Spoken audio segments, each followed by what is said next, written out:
welcome in, all Niner fans, all NFL fans. All right. Um, yeah, I know we didn't do a post game for the Eagles game, but yeah, just want to put it on down here that we all know. We all know that we won, and it was a very great game. There you go. 23-19 was your final on in Philadelphia, which I tell you, it was one hell of a game. And I tell you right now, um, it was a gritty game. Put it that way. All right, it was a gritty game, and believe me, I was looking forward to the game. Um, I tell you, when I first watched the game, I didn't know how to feel. You know, all I wanted was to have a nice, comfortable lead. But as soon as the whole thing started, I didn't know what to think. So all I wanted to do was beat them. And when it went back and forth for a while, and then they got the lead, I didn't know what to think. So basically, the defense, I tell you, I even say what D Rob said at the post game, and when Tom Brady gave him his LFG, yeah, pretty sure that's what it was, LFG little trophy, I guess. When I gave him, um, he said the one word I've been thinking of since probably the whole season: resilience. Resilience. All right, this defense is resilient. So, right now I'm gonna go over um, some of the stats, but just wanted to get that out of my way. Um, like I said, I was shocked. I was happy for that game. So we'll be back in about 30 seconds. I'm gonna go over everything. I'm sure I'm bringing the guys in here. Just wanted to get my sense out of there real quick and get it out of my system. But we're right back, about 30 seconds, get the whole thing going. Okay.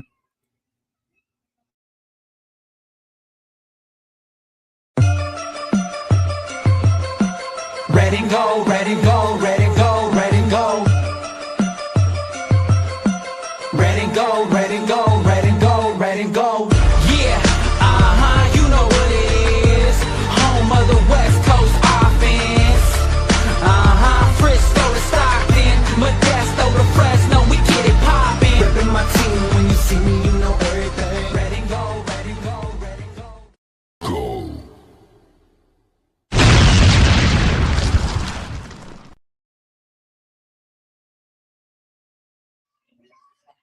Right there, ladies and gentlemen, that was our final from last week. I know I brought it out too early, but I just wanted to get it in my system. But that game was to the grit. It was. I was very happy at the end. Of course, we all were happy. Um, I was listening to before I go over all the stats and everything. I was listening to, of course, T Rock, and I forget the other guy's announcer is. His name is. I forget his name is. Rolled my hand. I know it wasn't Papa. Um, but when I was listening to them, and I heard about the 4th and 11, believe me, I know we were all the same way. We were all Niner fans. We were all like on our seats, and you know, when he threw the ball and it got tipped away, I didn't see the whole thing because the whole thing was actually I'm streaming the game on my tablet, and as I'm streaming on the tablet, it's behind the play. So I'm actually behind. So I'm actually listening to T Rock talk about it. And when they said they knocked it away, I didn't know who it was. I just jumped and I saw the final pop up my notification from ESPN saying that from Adam Schefter, saying it was 49ers versus Seahawks next weekend. And I just jumped up and lost it. I jumped up. I couldn't help myself. I'm an Eagles country guy, so that's the reason why I feel about it. So, all right. But I want to go over the game real quick. I know there's a lot of places we could talk about the game, but it's okay. But we'll go real quick, get done over with. This will be a short post game from me, of course. The 49ers are 12-5 now. The Eagles finished off 11-7. All right. Let me see here. They of course the under spread. Of course they were favored because they were home. All right. Let me see here. The box score. We had the box score of Purdy being 18 for 31, And just imagine if you guys notice or not, his total yards was 262. If you guys recognize that, 262. And if you guys don't really recognize that, that was the draft pick he had selected at number 262, the last pick of the 2022. All right, so just want to let you guys know that about the draft. Let me see here. He was 2 touchdowns, 2 interceptions. And I know if we talk about the interceptions, I don't know if you want to talk about it or not, but if they want to, go right ahead. The longest one was 61 yards. He had 1 sack of the whole game, which is great. Our offensive line did great. JJ, he's the only one I'm sitting here for. He actually did that one halfback pass, which was a beautiful pass. 29 yards to CMC in the end zone, and it was beautiful. The way the whole thing went. Eagles wise, Jalen Hurts, 20 for 35, 168 yards, 1 touchdown, no interceptions. His longest one was 20 yards and 1 sack. We got 1 sack against him. CMC, 15 carries, 48 yards, 3.2 for a yard. His longest one was 10. Brock Purdy had 9 carries, 24 yards, and per yard 2.7. All right. And his longest one was 8 yards. Sky Moore, I guess he did 1 carry around. I remember that 1 carry around he did. 1 carry, 3 yards. Yeah, he that much though. But let me see here. Receiving. I know we probably won't stay on not that long for talk about it. So just want to get out of my way for the receiving. D-Rob, I tell you right, D-Rob, that first long catch he did was beautiful. It was beautiful how D-Rob caught that ball and just try to do it like a zigzag kind of run, trying to get past all the the safeties and DBs. It was wonderful how he played that out. And his longest one was 61 yards. That must have been his the one I'm talking about, 61 yards, which was great. So yeah, JJ was great. Juice, it's all down line. It's all down line. They all got yards. I mean, the only one who had less than 10 yards was GK. Of course, George Kittle, we all know, got hurt. He's out for the rest of the season with Achilles. We all know that. I know we got hopes for him to come next year and tear it up like he always does. I knew he had a long process coming ahead of him. So, and the other 3 players I was talking about was Sky Moore, Luke Turner, and Luke Farrell. They're the only ones that didn't have any yards. So everybody else had yards. So, but let's all give praise to GK, George Kittle, of course. A big round of applause for the year he actually did for us. So, but there's nothing to say better about 85, number 85. It's unbelievable what he does. So now it's time for probably Jay Tanya to come back and do what he does. All right, trying to help out this team and get it going. So it's unbelievable. We actually kept Traquan Barkley under 50 yards. He's actually at 25 altogether, just so you guys know. All right. His longest one was 20 yards, and we kept all the offensive guys on the Eagles side, receiving wise, at least under 80 yards. The highest one was Devontae Smith, 70 yards. So, but I mean, that's as long as he's heavy. We get all that. We get them all on them. Each one under 100. So, but I know normally it's probably something different when you add them all together. But it's just receiving by each one of them, So, yeah, it was a great game. I know there's probably a lot more to talk about, but I don't want to spend a whole half hour on me. But I just want to get through that, and I'm happy that we beat them.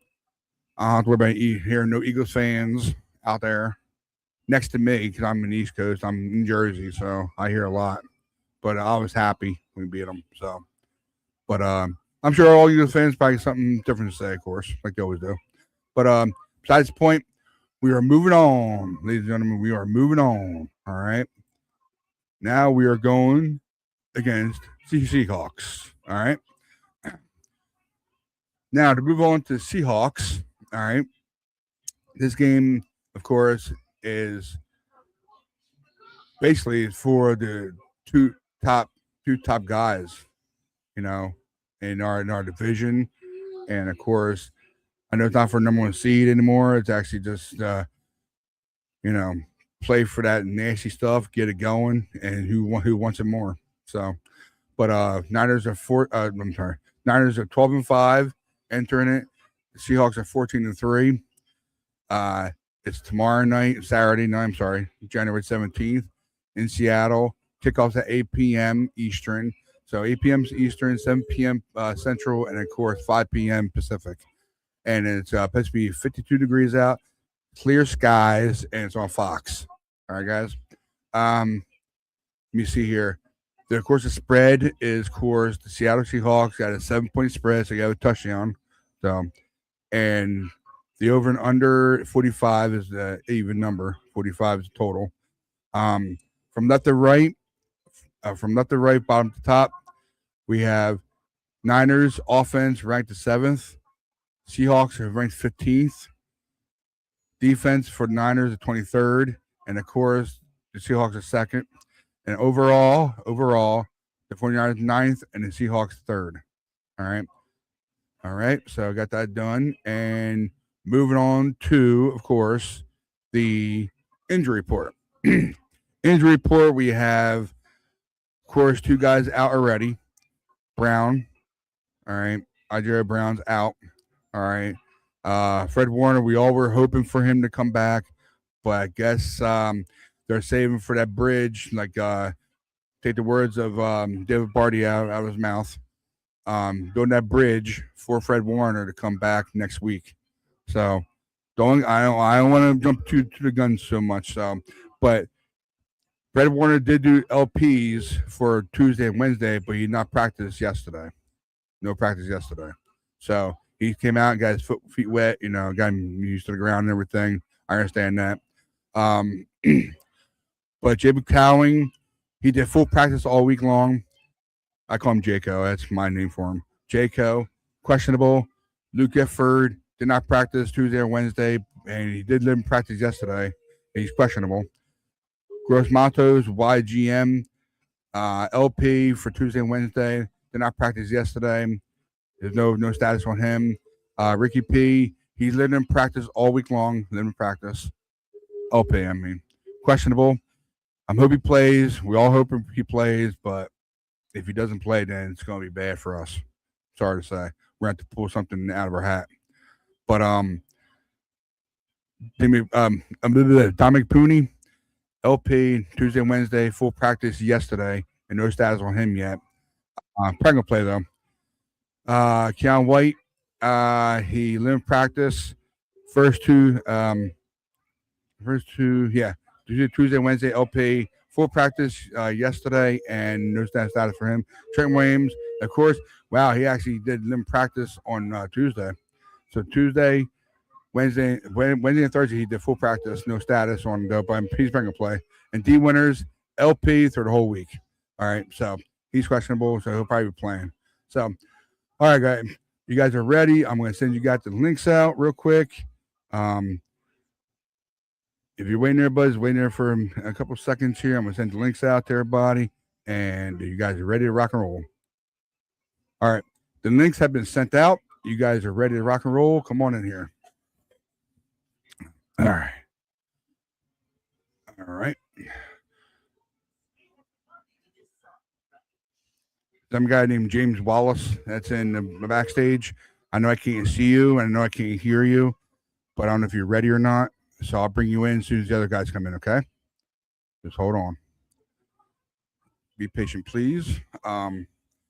Just try and get this thing going real quick. I just send them all out to them. That way, hope they'll get it. It'll be a couple seconds. Okay, here we go. All right, here we go. From Carolina, of course. You can find him at Matt Dennis 9. Come on in, Matt, man. I got you. You're in. Oh, you mean California? Yeah, I said California. I said Carolina. I knew you were right. It sounded like you said Carolina. No, did I say Carolina? Oh my I god. think you did. I think feel you stupid if I said that. I feel stupid then. I'll look back in there. I'll probably say, "Oh my god, I did say Carolina." Oh my god. That's what happens when we talk too much. Okay. You from Connecticut. Come on here, Richie B. Finding Rich Bonsall. All right. On Twitter. What all is up, What's up? faithful? What's up, Hey, go, Rick? Matt. right? And we're waiting for Not my much, man. How are you? guy. You know, Doing he's not good. gonna show up at Doing last good. like he always does. But a newcomer. I don't know his name at all, but the newcomer. No, I don't know your thing is that, but it's James Wallace. Come on in, James. Can you hear us? Oh, you're on mute. You're on mute. Now Yeah, you're off mute. I can hear Okay. you. What's up, James? I'm fine, thank you. Okay. Doing well. Are you able to go on camera or no? Are you able to go on camera? Not really. Okay. I'm okay. It's okay. outside. It's It's all cold. good. It's all good. It's all good. Don't worry about it. It's okay. I know you're a newcomer.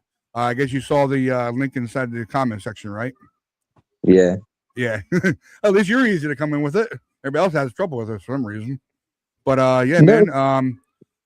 It's the problem is yeah, the problem is YouTube removed the idea that clickable comments because it was doing too much scam and some stuff that are. Yeah. That's the reason why I don't send the links to our messenger chat anymore, because I get flagged for it. Either from Facebook or I get it from another person who's jealous of this. So, but James, well, just want to get your clues real quick before we start talking. Welcome to the show, by the way. All right, ready to go 24/7. All right. What'd you think about the Eagles game last week? What'd you think about it so far? I don't know how did the 49ers beat the Eagles, but the Eagles are horrible. Yeah, Richie B. I'm waiting for you, Richie B. I'm waiting for you. I was like, I can tell you how they won that game. We had some of the best linebacker play we've had since Fred went down. That's how we won that game. Linebacker play, Upton Stout, and I'm sorry, why is it escaping me right now? Because once Tig went down and Siegel came in, those four players totally changed the game for us on defense. Siegel, look, Tig was actually having a good game before he got hurt. He was actually making some tackles and doing pretty well. But Siegel came in and just owned it. Upton Stout had a great game. And Wallow and Kendricks, that's the best linebacker play we've had all year where Fred wasn't involved. They maybe look, Tatum was playing hurt, D was playing hurt. So these guys were actually an upgrade over the guys. I mean, at least that's what I saw, man. It was defense. Upton just missed a pick six. I know. He catches that ball, he's gone. Like nobody catch. Not Saquon, not Jalen Hurts. Nobody. Oh, that would have been sweet if you actually caught that ball and ran up. Look, I mean, we had no pass rush the whole game. Keon White got there once, and other than that, it was all on the linebackers in the secondary, and everybody stepped up. Demo had a decent game. Renardo Green got his head in there a few times. He got beat on a little bit too, but he played a solid game. But our secondary, basically level 2 and level 3 balled out, and that's why we did well in that game. I mean, look, we held Saquon. We beat him up a little bit, and our guys went out to hit. That's probably the thing that was cool about it is Kendricks and Wallow. They were laying hat to ass, man. They were just beating people up. I loved it. I loved it. You have no idea how much I love that. You have no idea. Yeah, forget belt to ass. It was hat to ass. Those guys were just tearing it up. They were laying big wood. Because it stinks. Because even if Fred would have came back this week, I think I still would have wanted Kendricks to play Mike in case Fred wasn't all the way there. Yeah. It would be like, it's no slight to Fred. It's like, Fred, dude, we need, because I'd hate to if Fred if something happened, he pulled a muscle, something stupid, and then Kendricks has got to throw the green dot back on. I'd be like, that was my only reservation with, because he looked so good in practice the last couple of days. They would feather him inside back and forth, like maybe second or third down. I would have given him. But I wouldn't. I mean, I'll tell you right now, for this game, I wouldn't put D Winters back in right now. I would play Wallow. I would play Wallow. Look, D's hurt. Mm-hmm. And I'd say, look, I'd only bring him back in. And Wallow led the team in tackles. There's the big piece is Wallow led the team. Kendricks came second, and I think Upton Stout was third. Or maybe no, Siegel was third. Siegel was third, and Tig actually had 6 tackles, and he went out in the second quarter. So just to give you an idea how well Tig was actually playing in the game, it was pretty impressive. Our defense was just awesome. And I'll tell you, look, Kyle Juszczyk, man, what he did after George went down, he went out there and basically played tight end the rest of the game. It was pretty impressive what Juice did there. That was a big piece. I think it's stuff that kind of goes under the because it's not stat sheet stuff. It's stuff that just helps the team win. It was really impressive. Under the radar. What was that, James? Yeah, about that defense of the 49ers, I just felt like the Eagles' offense was just using Madden suggestion every time. Like I was calling out, okay, they're just blitz it. They're going to run it. Like it was so easily predictable that even firing the coordinator isn't enough to fix this Eagles offense. I think the Eagles thought our secondary was not good because they kept trying to throw bombs on us, and they just kept trying to throw deep on us. Plus, look, to be pretty honest, AJ Brown had a horrible game. That dude had a horrible game. He was arguing with the coach. He was being disruptive all over the sidelines and everything like that. And then he dropped the ball at least twice. It was. I mean, there was a couple of good things, but he was not helping his teammates out. I will say that. To be honest, I believe he has 4 drops. Everything wasn't great.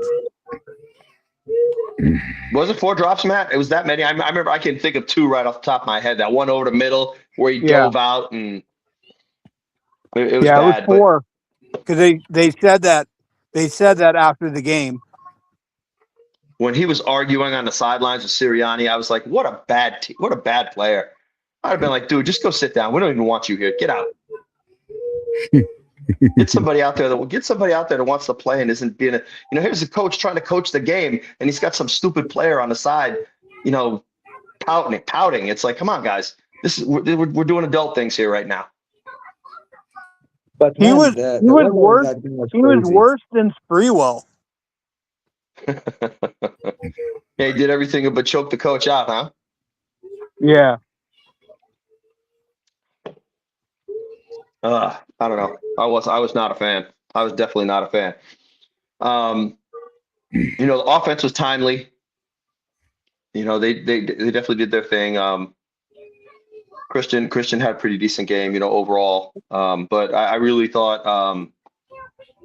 think about it like this. They beat us. I think if I remember it, they beat us up on time of possession, and we still won the game and 2 picks. 2 picks by Brock. I mean, that was a big deal that we still actually won that game. I think it was 36 minutes to 24, something like that.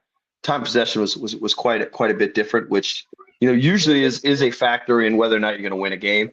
Turnovers, time of possession, and the amount of plays ran, because I think we only ran 50 something plays and they ran like 72. So the fact that our defense was out there that much and still performed was I don't know, in my opinion, was pretty darn good. And I said, I can't say enough things about Kendricks, man. Kendricks he was everywhere. Play at the end of the game. He saw what was going to happen, and he fell back into coverage to knock that ball down. I mean, dude, I watched that tape. I watched that tape back and forth, and I saw his eyes on him, and he just focused. He jumped back. He's seen it coming. He's like, oh shit, I'm going to go for this. He saw the play. He saw the play, and that's one thing that look. Tatum Bethune's a tackling machine, but he's not a coverage guy. And Kendricks, I mean, you just saw it.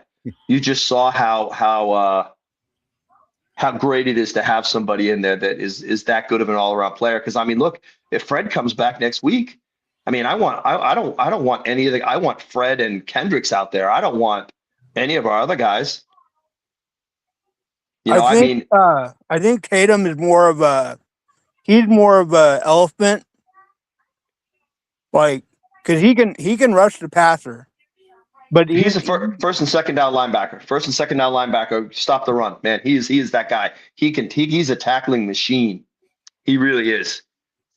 But coverage, he's not great in coverage. And Kendricks, man, and even though he's maybe slower than he was in the past. His brain, I mean, his recognition of the plays and all that kind of stuff really showed, man. And he and Wallow, they were yelling at each other, shuffling the D line around to get them to move so those guys could be in the right position. That was stuff that, you know, when you watch it, when you're, you know, watching the replay and stuff like that and watching the game again, that's the stuff that you can really take the time to kind of notice. And when you see the linebackers who are supposed to be pretty much the, you know, the captains of the defense, you know, letting guys know where to be, they really did a great job, man. It was, I can't, you know, that's why we won that game. And that's why we have a chance to win this game. This team as constituted, and I don't want to say it because it's tough without George, because we're a yard per carry less without George, but on defense, we're better than we were 2 weeks ago with Kendricks and Wallow in there. Mm-hmm. We're better. Without George, though, we're a full yard per carry lower as far as rushing. What's that? That is a lot. That is a lot. So if you look at the stats for the year, James, when Kittle was out versus when Kittle was in, Christian's yard per carry average goes down a full yard. It goes from like 4.4 to like 3.6. So it's almost a full That's yard. horrible. Yeah, it's really rough, and people don't, you know, a casual fan could look at George Kittle and not and say, oh yeah, he doesn't catch as many balls as Kelsey or guys like that, but they don't realize how good a blocker he is and how integral he is to the 49ers running game. You can definitely see it. You know, and it's crazy because now we have to find out who's going to be able to do this. Or is it going to be a mix? I really think that Juice is going to play a bunch of tight end this week. I think that's what he's going to do. I think Juice is going to play tight end in a lot of sets. And I think Juice and Tonjes are going to swap out playing tight end as far as the receiving aspect. And Farrell's going to have to be the run blocker. And then I heard today that potentially Austin Pleasance may be coming in and playing some tight end in running situations just so they have some more extra blockers, which I thought was interesting. I don't know if they actually saw that at practice or if someone was just speculating as far as what to do. But when you're that deficient at tight end, maybe we go single back. Maybe we go single back and Juice play some tight end. Which should be interesting. I mean, like I said, Juice had a really good game. Hey guys, I'll be back. All right, man. All right, bro. I really didn't expect that out of Juice, and that first pass he caught to the left and did a couple of shimmy shakes and got an extra like 7 or 8 yards out of it. He looked pretty spry and fresh. It was cool. I was definitely impressed and happy to see it. Okay.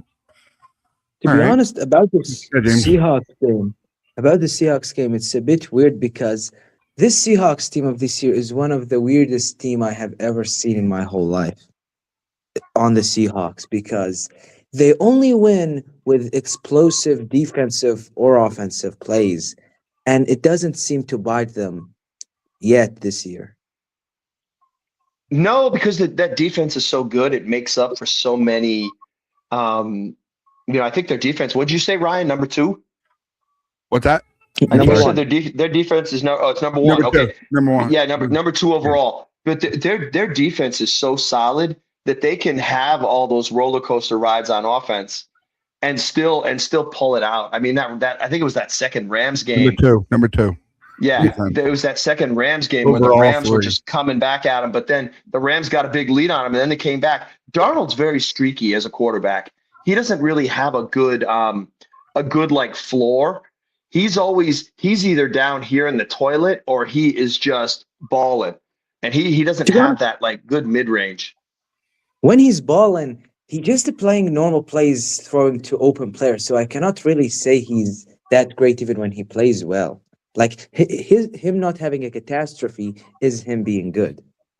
Yes, that's what I mean. That's why I mean his floor is so low, because when he plays bad, he stinks it up. He really does. But he has such a strong live arm, and I don't understand. I think they try to do too much with him from what he's not good at. He's really good at throwing slants and goes. he's not good at throwing like outs and slow developing kind of stuff. He's like 1, 2, 3, sling the ball. And that's when I feel like Darnold's at his best. And it seems like they're trying to get too cute with him sometimes. And it's just not his skill set. It really isn't. Like I said, quick slants. When JSN is just running a quick slant or a quick go, that's when he seems to always, be open and Sam can hit him hard and quick. It's got to be quick offense. Almost the way we look with Mac Jones. That's the way Darnold kind of needs to play. He needs to play like that. He can't be back there jumping around trying to figure stuff out. And I don't know, man. I think our defense is ready for it this time. I think we actually get a pick in this game. And Definitely. I think Kendricks at middle linebacker right now is going to be kryptonite for Darnold in this game. It's going to be bad. And I don't think they're going to be able to run on us the way they did the last game. I think Kendricks and Wallow are going to fix that. I hope they play Wallow and don't play Winters because I think Winters is hurt. A healthy Wallow is better than a hurt D Winters. I don't want to see D out there unless he's 100% or he's spelling Wallow. To be honest, only giving 26 points in 2 games to the Seahawks, that's a great stat.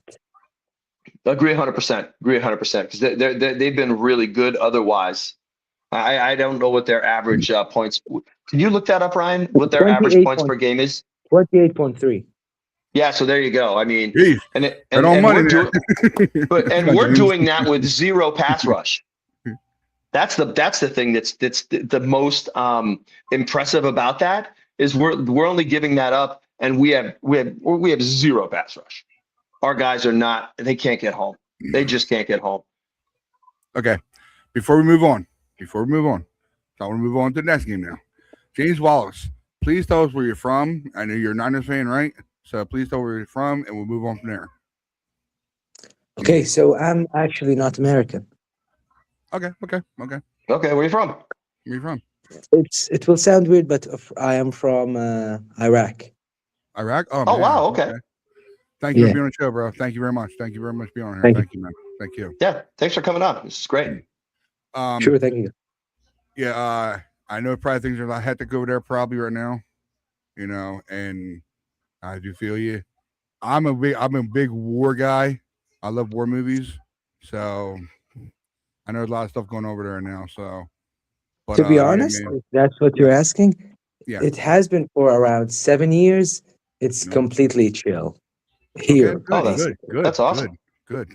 Because I live in the middle of Iraq and in a big city, so things are chill. It's safe, but our surroundings, Syria, Iran, Lebanon, it's not chill at all. And so what city do you live in, James? I live in Baghdad. Oh, okay. Baghdad? Awesome. Oh, okay. Yeah, that you definitely know that place. Oh yeah. Definitely heard of it. Yeah, we heard of it. Yeah. If I have a lot of stories when the United States came here.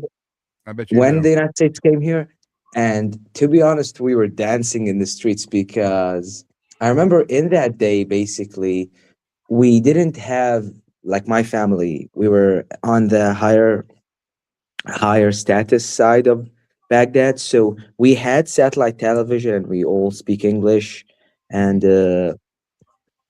everybody else didn't even know that the invasion was happening because state TV wasn't going to announce that. So we're telling people that it's going to happen, and people didn't even believe us. So that was really crazy night. But things got better after it. Wow, man. I mean, that's fantastic. Safety, freedom of speech is still not great, but it's better than that time, definitely. And I'm speaking to you right now through the internet. I'm not getting thrown in a dungeon. Hey, man. I thank you for being with us. No matter where you are, don't matter. Okay? Yeah, thanks so much for coming on. As long as you're safe. You're safe. I'm from a Christian family also, so I'm Christian too. I'm Christian. Awesome. So it's all good, man.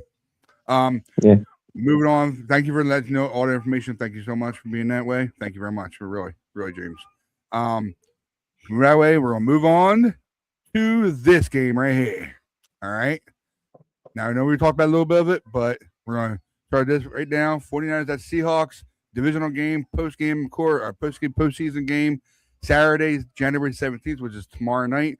It's of course at 8 p.m. Eastern, 5 p.m. Pacific, and of course 7 p.m. Central. So it's on Fox, and of course it's sponsored by you know who right there, Mountain Mikes. So basically, I wanted to shout you guys out since you got that screen up there, so we're all good to go. All right, so take that off. All right, we got a lot of comments coming in now. We have some people watching, and I'm glad. Oh, and I know cool.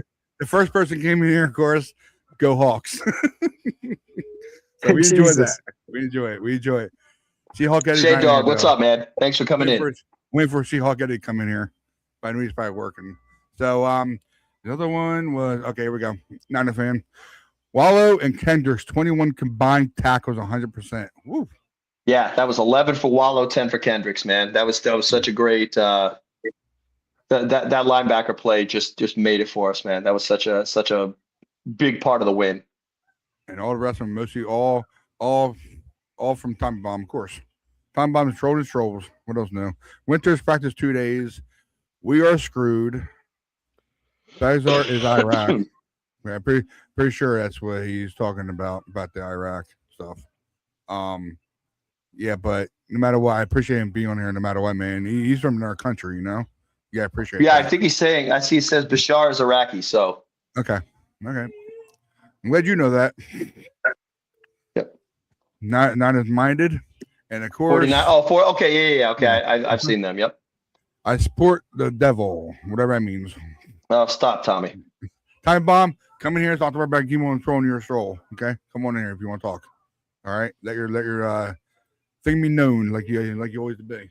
But like I said earlier about the injuries, of course we all know that Fred Warner's not going to make out. But he just wanted to get his feet wet. So basically, they said it. All the podcasters, beat writers, and everybody saying that when he was on that field, practice field, they felt the energy from him. The guys felt it. I mean, look, he's a captain. He's a captain. He's a future Hall of Famer. That stuff was all really good. He was having a good time, and you could tell. Look, he had no ankle brace on, and he was not limping. There was no movement issues or any of that kind of stuff. He looked really good.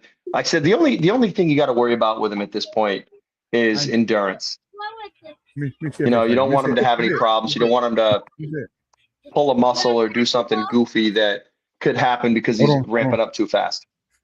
My daughter bought this today, actually at a store as I ShopRite. I wanted to show you. I saw it. I was happy. Oh, there you go. Nice. Perfect for the game. I can't believe they had it at the store. I can't believe it. So you're rocking Boza. I'm rocking Frank Gore. What are you rocking, James? To be honest,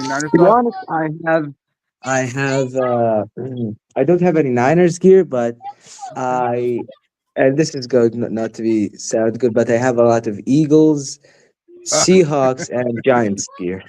Oh my goodness! Because that is why I could find in stores here. Gotcha. And so, James, are you a 49ers fan, or are you just interested in football and just checking the places out? To be honest, I am a Rams fan. You're a Rams fan. Oh boy. Yeah. Okay. Yeah. To be honest, Hey, I started watching football in 2008. Like there was soldiers talking about stuff here, and I understood English. And what they were talking about, and they were saying Tom Brady does this, that person does this, and here and that. And I was interested, and I got some papers, and I got cable TV, and I started watching, and it was late at night. Now it's 3 a.m. here, so that's basically when most games start. And I had nothing to do at night. So I started watching, and I fell in love with the game because it's physical, it's fast, it's unpredictable, unlike other sports. That's why I liked it so much. There's a gladiator factor to it that's pretty cool too.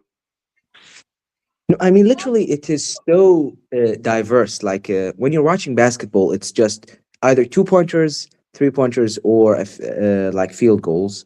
And in soccer, it's either goals or just a 0-0 tie. But in football, there's multiple ways to score, and every play is different, so it's exciting.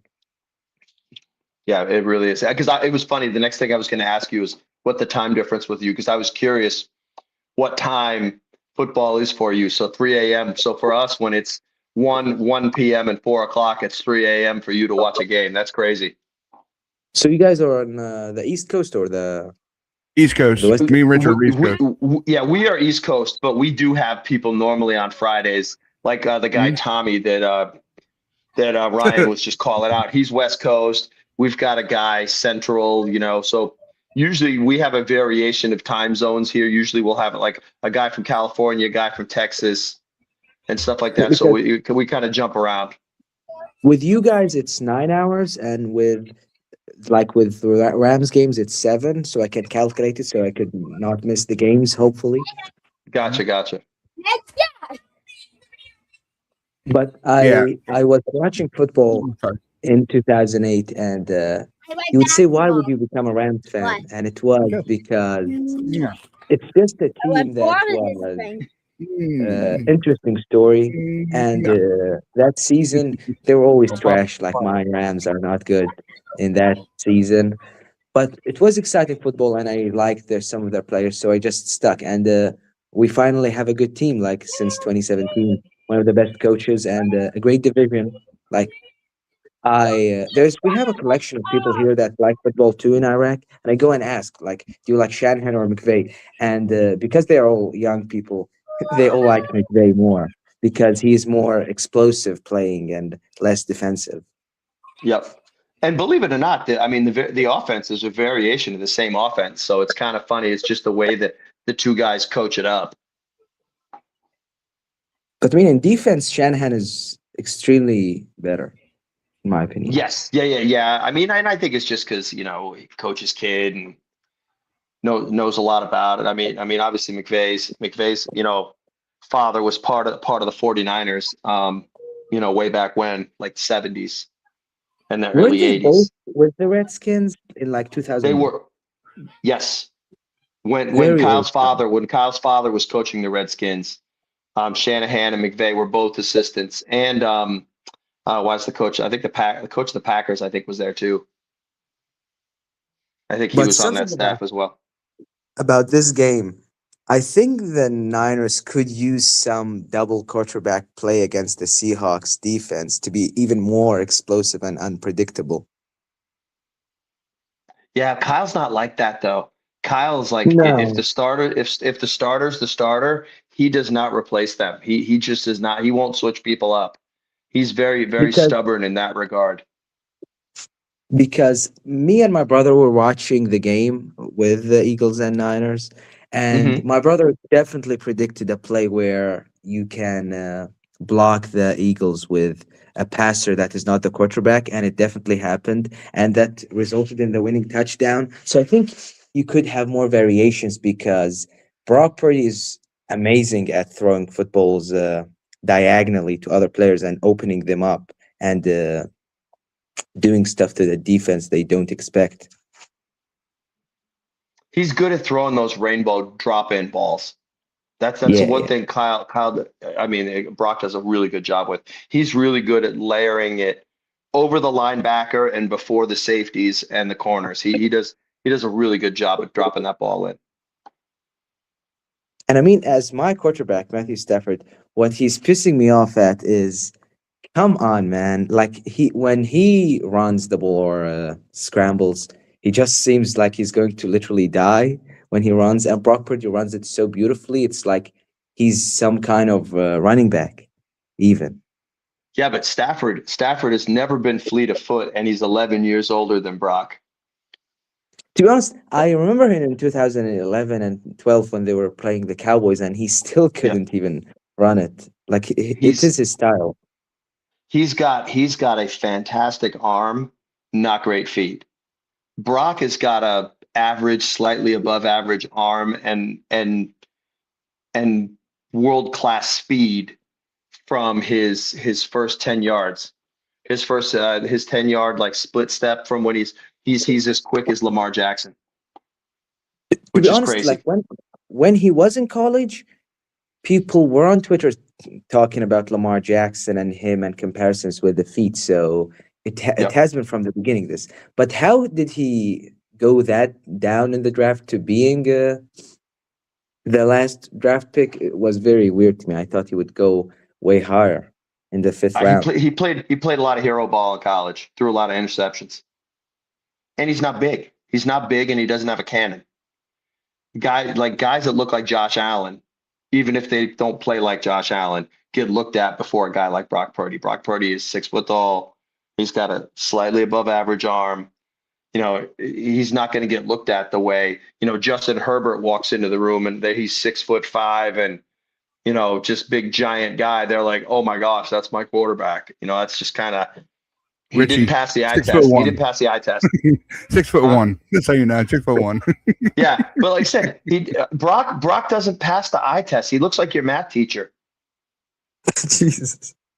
And I'm not trying to be mean about it, but he does. He walks in, he looks like he's going to teach you math class, and you're like, oh my gosh. And he's actually above average athlete. He's a real, as far, and I'm talking about NFL above average. I'm not talking like regular above average, so I just think he gets overlooked because of that, because he's not 6'5" and can throw the football, 100 yards in the air, on a flat line. That's why Stafford's still playing. That's why Stafford's still playing, is because the arm's the last thing to go. That's why Aaron Rodgers could still play at 42, is because he's probably thrown the ball better than anybody that's ever thrown it. Even though he hasn't won a ton of games, he can still drop a football into a bucket of water from 50 yards. To be honest, if we're talking about best passing seasons for players, it is either the 2022 or 2023 Tom Brady seasons, because his offensive line was one of either the second or third worst in history in the Super Bowl era. And he was literally like, I think 90% of his snaps were passes. So that stat literally is crazy, because he literally thought he was getting killed if he doesn't throw it. Yeah, 1-2-3 throw, 1-2-3 throw. And it was out of shotgun because they didn't want to get him hit. You don't want to get 45-year-old guys hit. Because he will probably die if like someone like the Dolphins or the Giants or any of these other large linemen go for him. Yeah, because your body doesn't heal nice when you're that old. That's the thing. That's what really messes up guys as they get older. It's the recovery. A lot of guys can still do it all, but then all of a sudden you wake up after the game and your 40-year-old body doesn't heal like your 28-year-old body did after, smashing into guys for 3 hours every Sunday. To be honest about this game, I have confidence that the Rams will make it against the Bears, and the Niners will make it against the Seahawks, because Sam Darnold, it is like a love story between him and a catastrophe in the playoffs, and I don't think this year is any different. There's definitely possibilities of that. The only thing you guys have to worry about against the Bears is Caleb Williams' second half, man.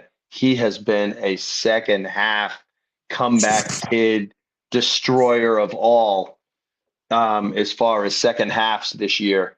I mean, I watched the second half of the Giants game. He just came back and torched the Giants. Even this last game, he is unbelievable when there's not a lot of time left and just let's go sling the ball. He is so good. And Ben Johnson, that's like pressure situations. It seems like that's when as a coach, he is at his best. And I don't know, man, that's to me, I think that's going to be the best watch of the weekend is going to be the Rams and the Bears. I think that's going to be the best watch, like game that's going to be like a contested, like really good game. And to think about it is, and this is pretty weird, if the Rams and the Niners win, it's going to be a home game for the Rams. And if not, they have to play the Seahawks at the Seahawks. And this seems so unfair. Like you win 13 games, it has to be something like reseeding the NFL should do, because people think about it just having the first playoff game at home, because it's not.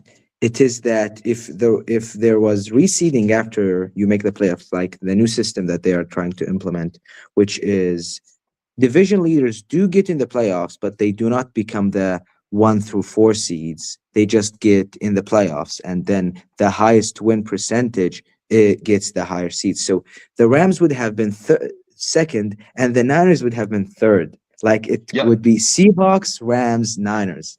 This division this year is one of the best in history, and the first one to have 3 teams over 12 wins. Yeah, it's been crazy. But here's the funny thing about it too also. So James, even with a home game at SoFi for the Rams, I would be willing to bet playoff game there would be more 49er fans in that stadium than Rams fans. It's horrible. It doesn't even have to be a playoff game. Yeah, the Rams have the worst fan base. Like in LA, the Rams have the worst fan base in the NFL. It is so awful. I feel for that, because they just, to be honest, it's awful. The problem was when we were in St. Louis, my aunt lives in St. Louis, and she sometimes, her and her sons were going to Rams games, and they say it was going crazy, like against the Ravens. The stadium was literally exploding against the Ravens and against the Giants in the 2014 season. So relocating did work financially and successfully. We got a Super Bowl, way better than some people who haven't won it in 30 years. Like us. A lot of people, like, something about the NFL which is weirder than anything else. There's nothing as you have to eventually win it.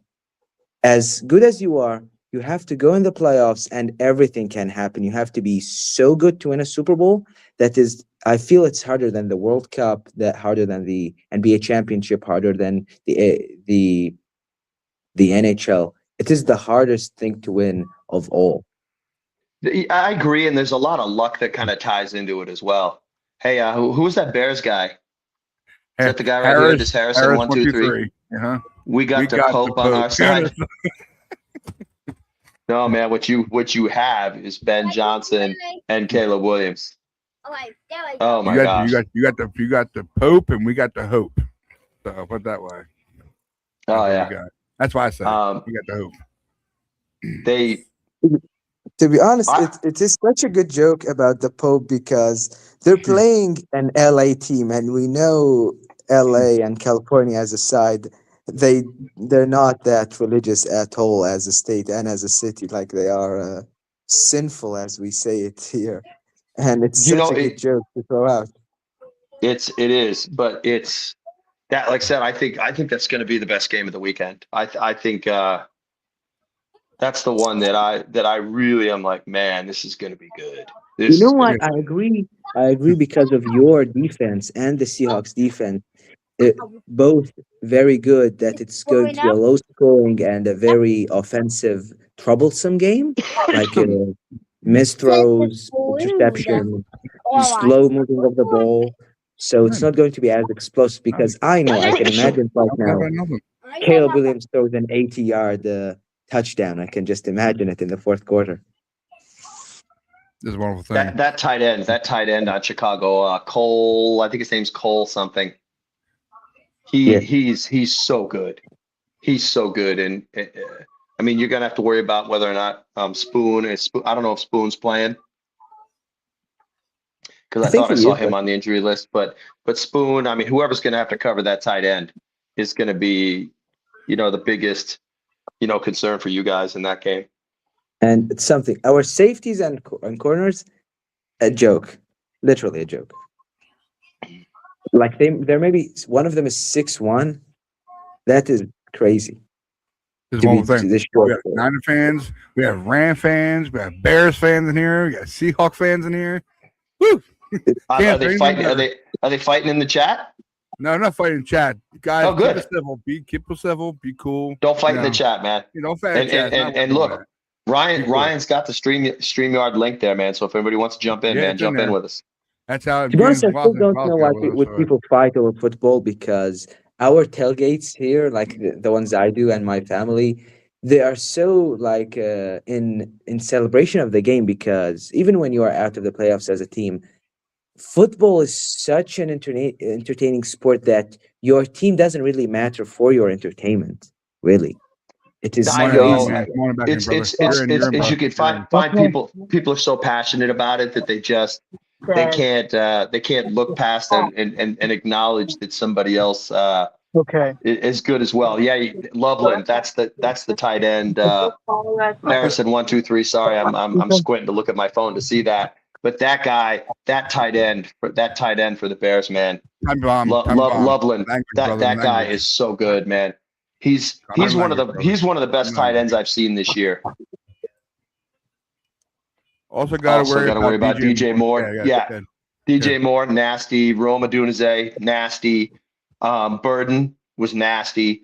That team, I like that Bears team, and I think they've got a really good future. Like this game is I think 52.5 over under. You can pick the over easily, because there's going to be some slinging of balls here. Time bomb. I'm not going to throw it up there. Time bomb. So don't even think about it. You're okay. You're okay. You keep talking. You're good. Look, I'll tell you, James. Here's how I see your game, and you can tell me whether or not you agree. I think the Rams get up on you. I think the Rams get up on the Bears 24-27 to like 12 in the fourth quarter, and then they come back and you guys have to hold them off to win the game. That's their MO, and that's kind of your MO as well as far as your team goes. You guys seem to be like a really good first half team and not a great second half team, and the Bears are totally a second half team. Time bomb. Go Bears. What I see is about our game is I think we're going to win, but it's going to be such a sloppy game in terms of like fumbles and recoveries and missed field goals, because both of these teams, special teams, have not been great. Like they're both. Yeah, I think the Bears are 22 and the Rams are 32, the worst in the league, and from playoff teams, because the Giants are the worst in the league. We are going to win by literally 3 points or 4 points, which is the spread. Which is the spread. So I think we're going to cover it, but I'm not betting anything but the spread. But I agree. I think that's how the game's going to go. It's going to go that you guys are going to be up 24-10, 24-12. And they're going to come back in the fourth quarter and throw 2 touchdowns, and you guys will hold on to win. I have a hot take for you guys. I don't even believe that we have what it takes to even Matt score looks like that. a percussionist for the Allman Brothers. Hey, at least that's something nice. There you go. At least it wasn't bad. I looked at it real quick and I seen it. Okay. As long as you didn't say the other word that I didn't like last time. No. You're good. You're good. But something about the Bears, they haven't been in the playoffs this late for about 15 years, so we have to give them their credit first. And their fans need to chill a bit. They're not that great as a team, and they won't win the Super Bowl. You know why? Their fans are excited because they haven't been there in a while.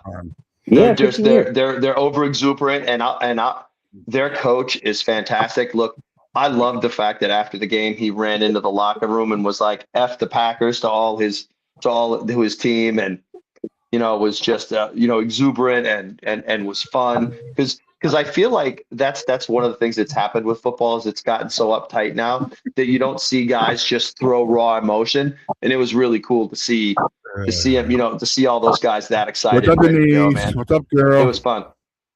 Hi, Denise. Is she in? Yeah, she's in there. Hi. Hi, Denise. So welcome. Who's the Am I the guy that looks like She's a drummer? Is that what somebody said? Yeah. Oh, okay. Yeah, here you go.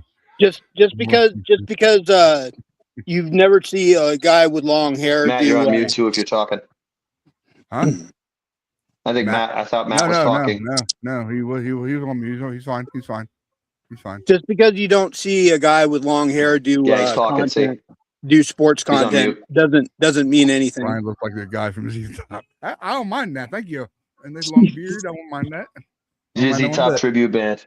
Oh yeah, man, I like that. Thank you. I appreciate that. And I just look like the old football fan. Oh, football coach.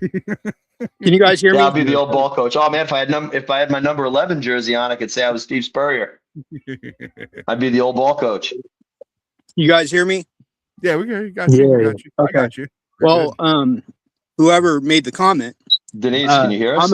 I'm a great singer, hear you Matt's guys. on mute. and Matt, I you're can on probably mute. sing better than most of the guys that are in Oh, popular okay. music today. So There you go. Here you go. Here you go, Rich. just to let you Coach know. Rich. Coach Rich. I like that one. I like that one. I'll be that today. I'll be Coach Rich. It's been a long time since I've coached football, so Probably a new name for you, Coach Rich. yeah, I What haven't you coached. mean, I haven't Coach coached. I haven't coached football in gosh, how long now? Denise. Where Hey, you been? 14 years. Denise, you still there Huh? with us? You still Yeah, with us? I'm here. I'm listening. I don't know if they need to. I don't know if they're messed up and they need to step out and jump back in. What'd you think about the Eagles game? First of all, for you. I'm gonna sound negative, but I know. I thought. I'll be Tommy, honest. stop I was commenting. shocked. Just come in. Yeah, thank you, Rich. Thank you, The man. door's open, man. Thanks, that coach. I was shocked, but I'll be honest. I thought we won in spite of Purdy. So, So guys, I'll so guys, Matt, did you hear James is actually coming in from Iraq? No, Yeah, he's coming. He's with us. He's from Iraq and he's in here with us tonight, which is pretty wild. Say hi, James. Hello, Mr. Matt. hello. Oh, he's How we doing? muted out too.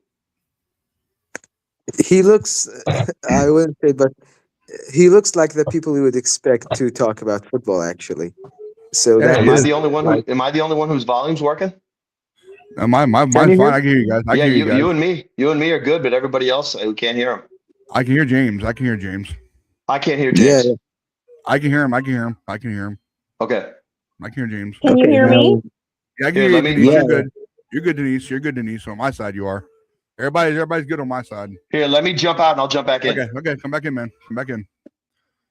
The Coach Rich, I like that. Thank you. I'll call him Coach Rich. I like that.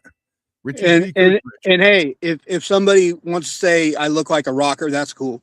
But you know, I can hear everyone. I can blow, like I can really sing. You know, I got like my favorite singer, How about now? Steven Tyler. I can really Right sing now? like that. You know. All right, I can hear everybody now. At least I can hear Matt. Cool. yeah, Okay, definitely. here we go. I got a question here. Got a comment here. Denise, in spite of Purdy, I've been a Purdy specific. I can't say that word. I'm sorry. Skeptic. But Pretty that's skeptic. he's been balling out, carried my fantasy team to the championship. I guess that's a question, Denise, or what? Is that what that was for? No, I'll be Okay. honest. Like go I know I'm going to sound like I have nothing but love for Purdy. So it's not like I'm saying he played bad, but I'm going to keep it 1,000. Mhm. If You're like gonna keep it a buck. Get a buck. Purdy needs to play cleaner football. If we played against any other team, we lose that game. We lose it. We lose that game.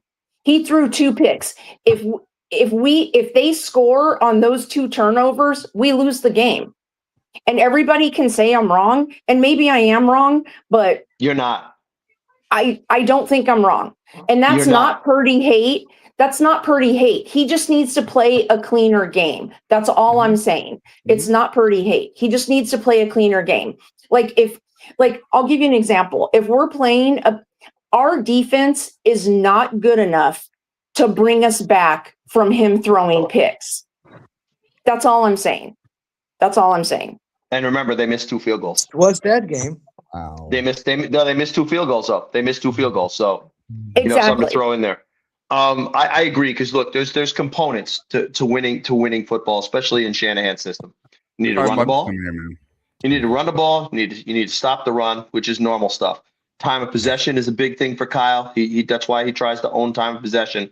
We were deficit on time of possession, and you can't turn the ball over. You can't commit penalties. We've historically under Kyle, we've been a terrible team as far as penalties. This year, we've been dope as hell. We've been really good. In this game, we turned the ball over and we still were able to get past it. Plus time possession. Like I said, I think it was 36-24, and it was uglier in the first half because we actually held the ball quite a bit in the fourth quarter. So what you are saying has a lot of merit, Denise, and it was definitely a game that in normal situations it's not a win. And that's all I was saying. Like, I actually like Purdy. Like, I'm like, trust me, I am not a Purdy hater. Like, not at all. Like, I like Yes, Purdy.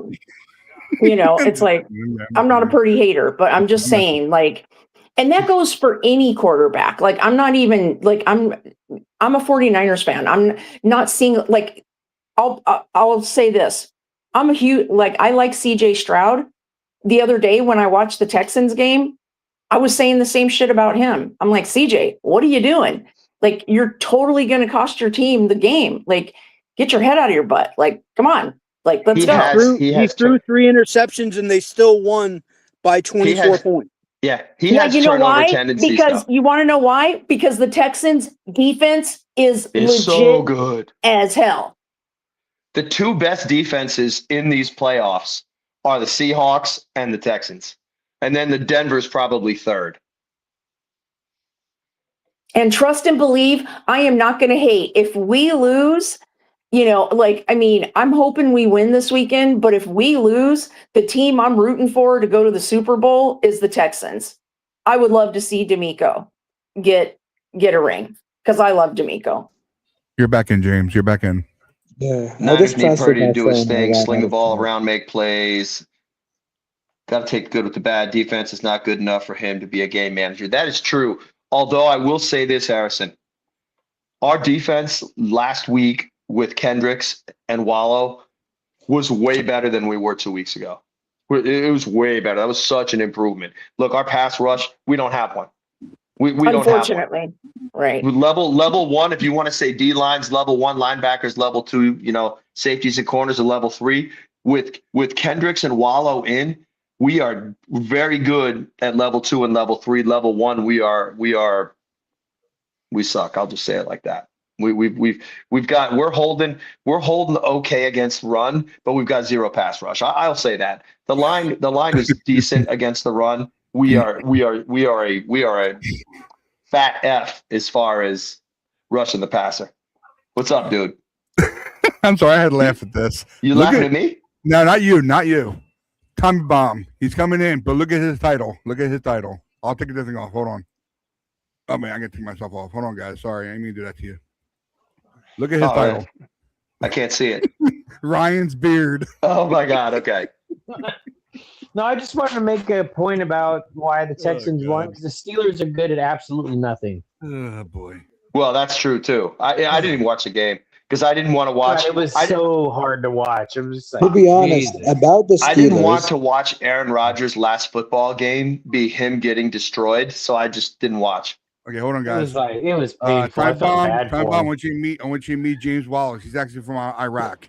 All right. Yeah, I know. I've been listening. Okay, James, go ahead, man. Tell us what you want to say about the defense. Go ahead. And he's a Rams fan. About the Steelers. My condolences.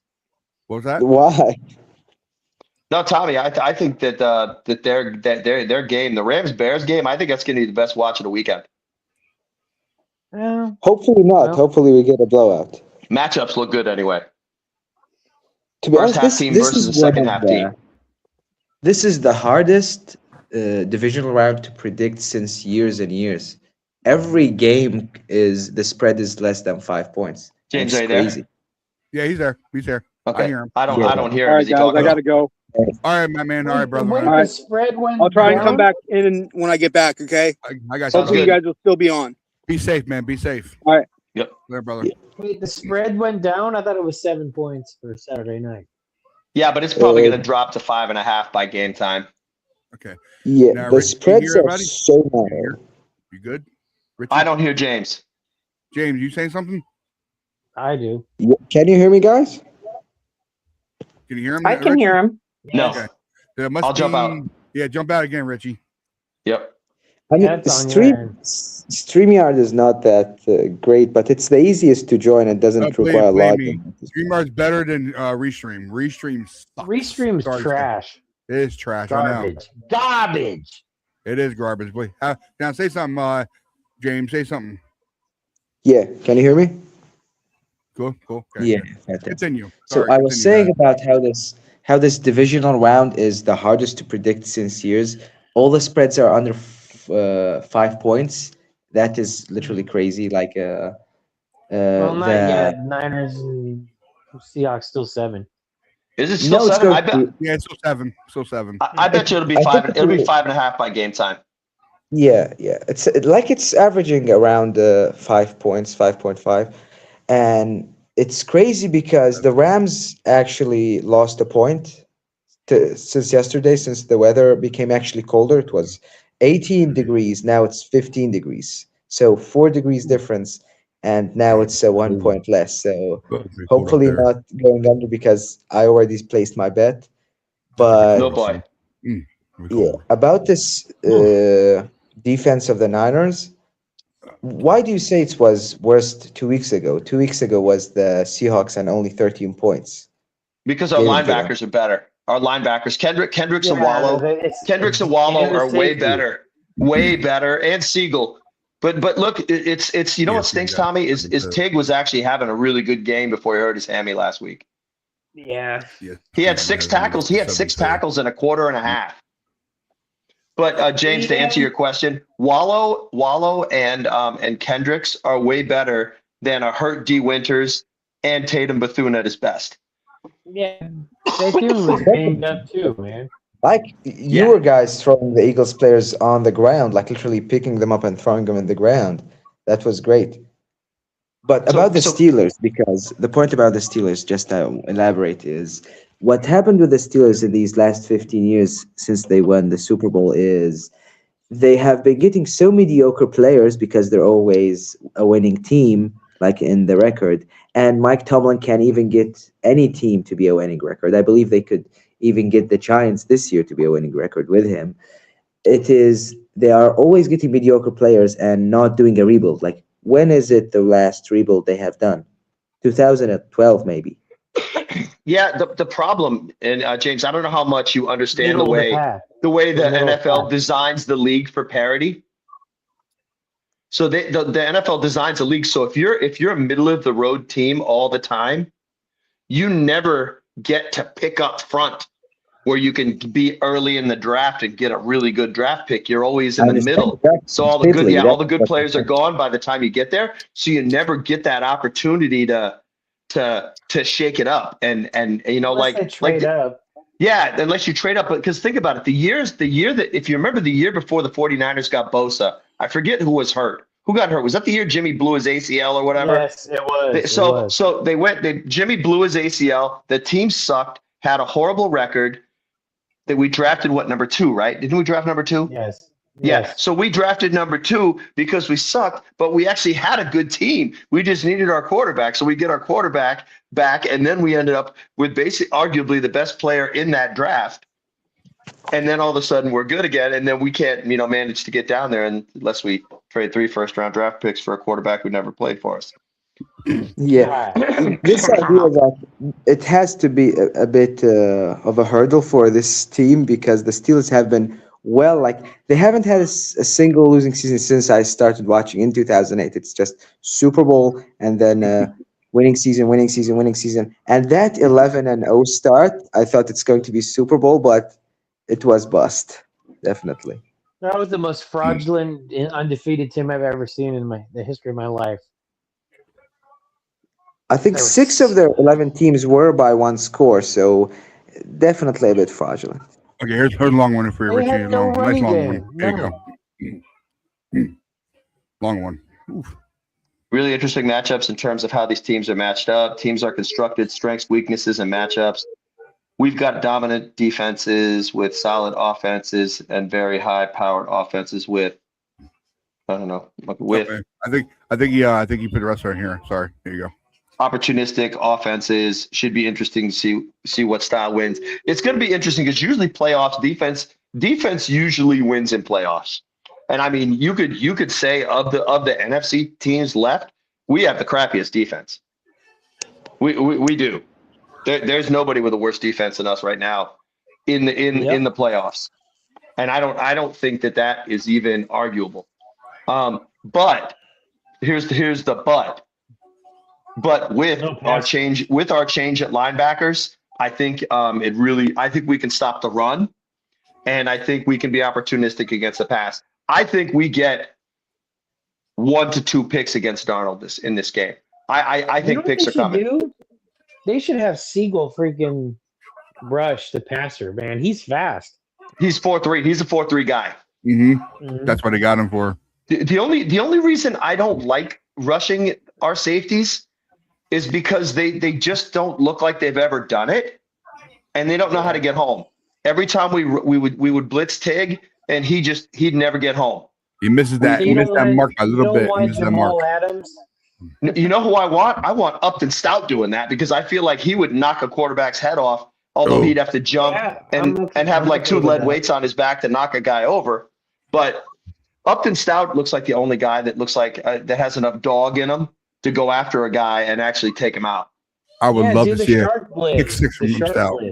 Love to see a pick 6 from him. Yep. He'd probably be gone if he got that ball. Look, because our 4 best players last week were Kendricks, Wallow, Upton Stout, and Siegel. Those were the 4 best players on the whole football field for our team last week.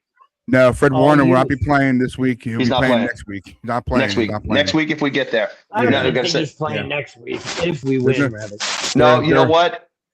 I think you suit him up. I think you suit him up just to get everybody freaking On the sideline, get him out there. And look, I said in the beginning, I would still leave the green dot with Kendricks, even if Fred comes back. Yeah, just because if he doesn't have the stamina, and he runs out of gas, I want one guy calling the defense. I don't want to have to switch helmets and do that shit mid game. That we don't need that. We don't need that. Need to be consistent. And Kendricks is dope, man. He's playing so well, and he's got fresh legs. That's the cool part about him, is the fact that he could come in late, inside him. He's got fresh legs. Fred Warner is superhuman. Can we just all agree on that? Fred Warner is superhuman. That man needs to have an S on his chest. Yeah. So whatever the Predators shot into themselves to heal whatever they were doing back in the day when, they was fighting Arnold in the forest. Fred Warner's on that stuff. He's on the green glow fluid. Yeah, I don't know what that man is made of, but I swear to God, he is superhuman. Like he just blows my mind. Did you see the practice videos? Did you see the practice videos of him? Yes, he's amazing. Amazing. It's crazy. That's the stuff that's crazy about how much access we have to being able to see practice and players doing stuff. It's amazing what you can do just by flipping your phone open. He literally just he blows. He literally is my I have not loved a player as much as I love Fred Warner since Jerry Rice. I've never loved a player more than Jerry Rice, and now it's he is my all-time favorite player, Fred Warner. I just love that man. I'm I would probably melt like butter if I ever saw him live and in front of me. I would just fall apart. Be like, oh my God. There's only 2 guys on this team for me that are untradeable, and it's Fred Warner and George Kittle. And now Kittle, you got to worry about him with that ankle. But those are the only 2 guys for me that are untradeable. No long one. There's nothing I take for him. They better not trade Fred. Absolutely, and I agree. No, they would. They're not. They're not. He's going to be done. I mean, but the funny part about it is, you think about the guys who are the goats in this organization. If you want to say best player, whoever you think's the best player in this organization, whether it's Joe, Steve, Jerry, whatever. Joe didn't finish his career as a 49er. Jerry Rice didn't finish his career as a 49er. Wait, Ronnie Lott didn't finish. Joe finished his career as a 49er. No, he didn't. He 2 years in Kansas City. 2 years in Kansas City. Are we talking about Staley? No, we're talking about Montana, not Staley. Oh, I'm sorry. There's only one Joe. Look, I love Joe Staley, but there's only one Joe. I'm sorry. I should have said Joe Cool. I should have said Joe Cool, and then everyone would have good. Go in the Hall of Fame. I don't think he's going in the Hall of Fame. I think he's like that guy that like teeters on the fence. He was, he's the Hall of really good. I'm sorry. If you would have said quarterback, I would have known exactly who you're. I'm sorry. Yeah. I just like. But like some of the greatest guys in the history of this franchise didn't finish their careers here. As horrible as it is. Me. Like Joe Cool, he never should have been traded. Like Jerry Rice, like I was so livid when he went and played with. Like I was like, you have got to be kidding me. I didn't hate Jerry Rice as a Raider. Seeing him in a Seahawk uniform is the most disgusting thing I've ever seen. I actually rooted for the Raiders in the Super Bowl. Yeah, and look, and the coolest thing about Jerry is his 39, or was it his 40 and 41-year-old seasons, 2 with the Raiders, where he had 1,000 yards a season with Tim Brown on the team. I'm sorry, man. That just shows you how great he is. Anytime a guy goes, "Oh, Randy Moss was better," and Larry Fitzgerald, I'm like, you guys need to just shut up. I'm sorry, man. I'm sorry. There's not too many things that I freak out about, but I'm like, guys, come on. These guys. Ronnie, whatever his name. What? I think T.O. is better than Moss. I think I agree 100%. T.O. Because right now T.O.'s what, 52? Mm-hmm. T.O. can still play ball. T.O. can still play ball. He's a freak. He's a freak. Like if we needed T.O. for a game right now, he could play it. And then we actually do, but I'm not going to go there. He could showboat, but T.O. at 52 would be better than Juwan Jennings.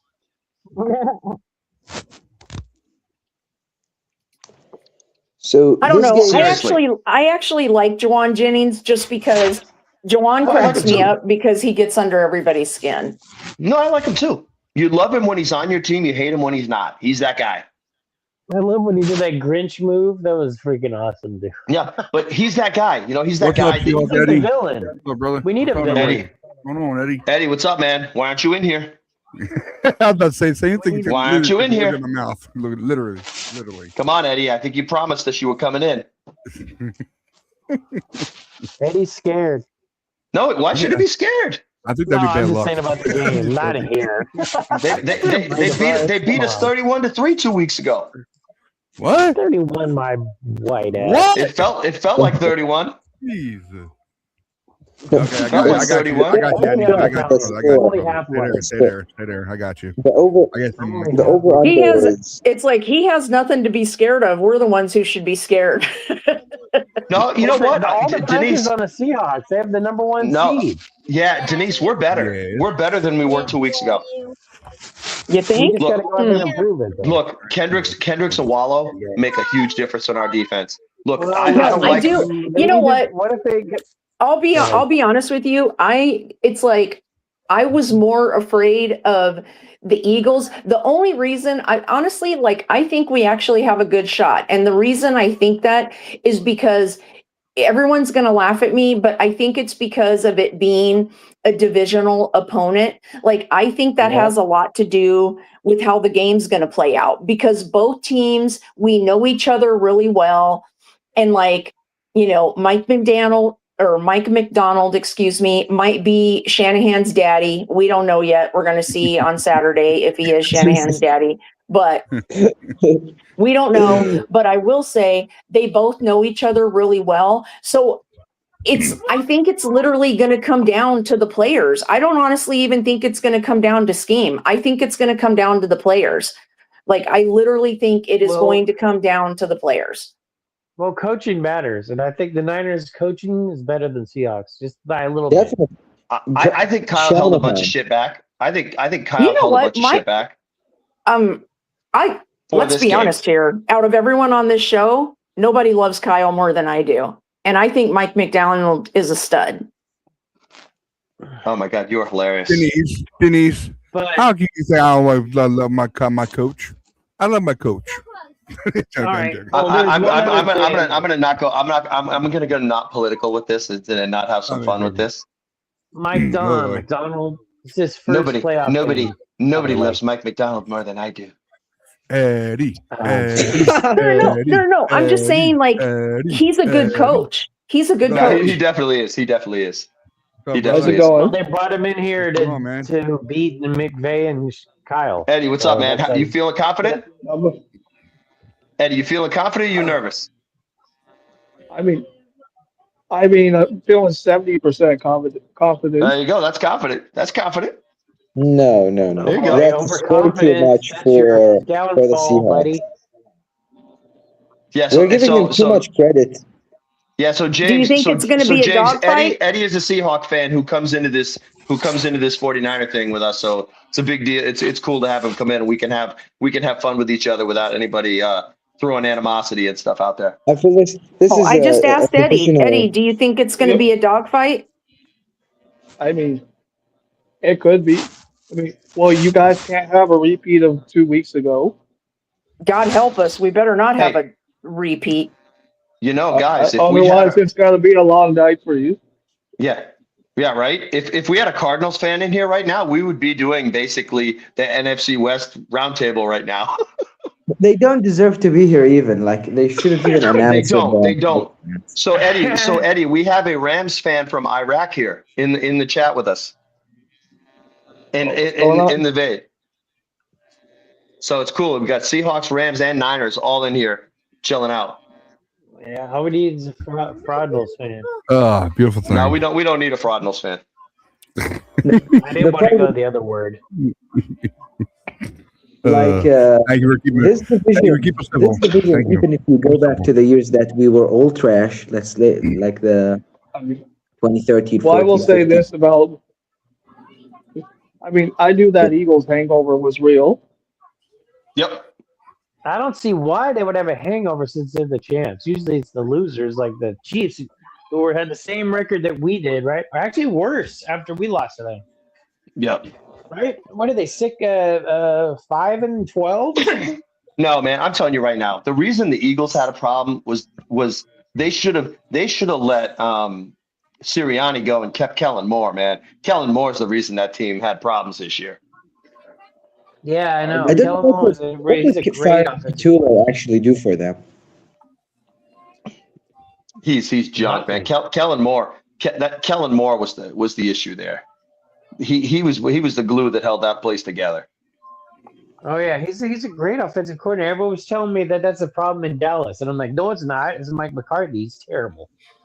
They're so undisciplined when he's the coach. My God, they're even better with Schottenheimer, and he's not even a good coach.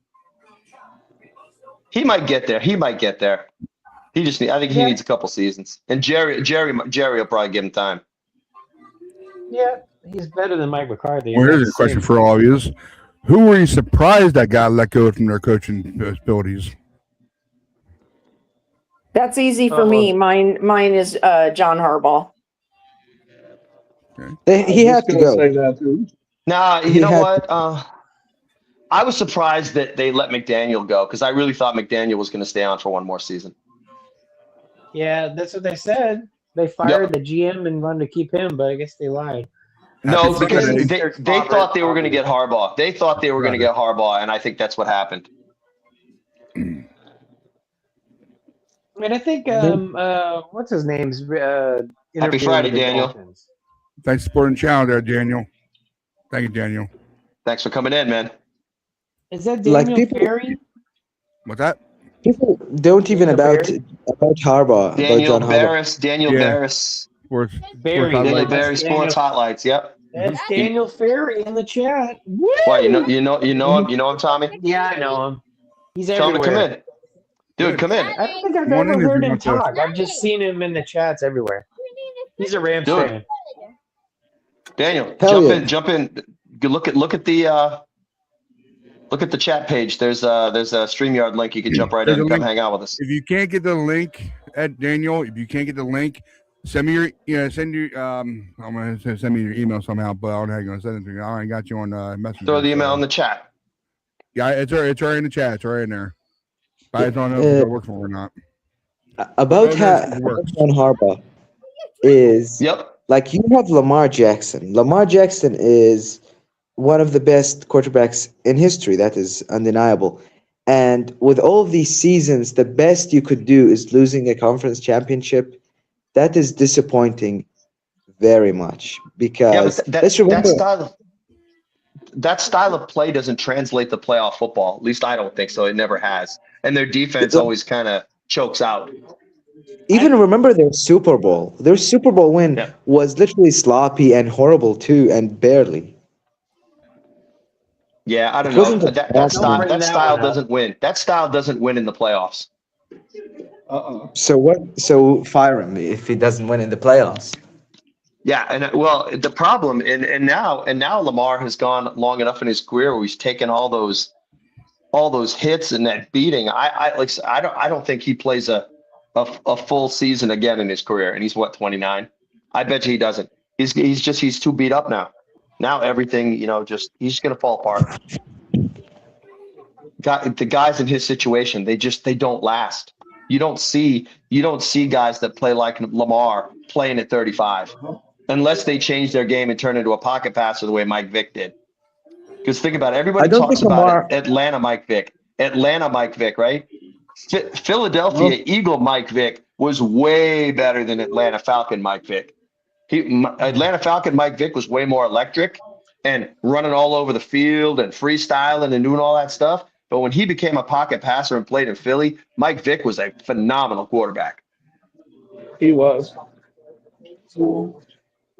Like, as I said, look at that game with Baltimore and Pittsburgh.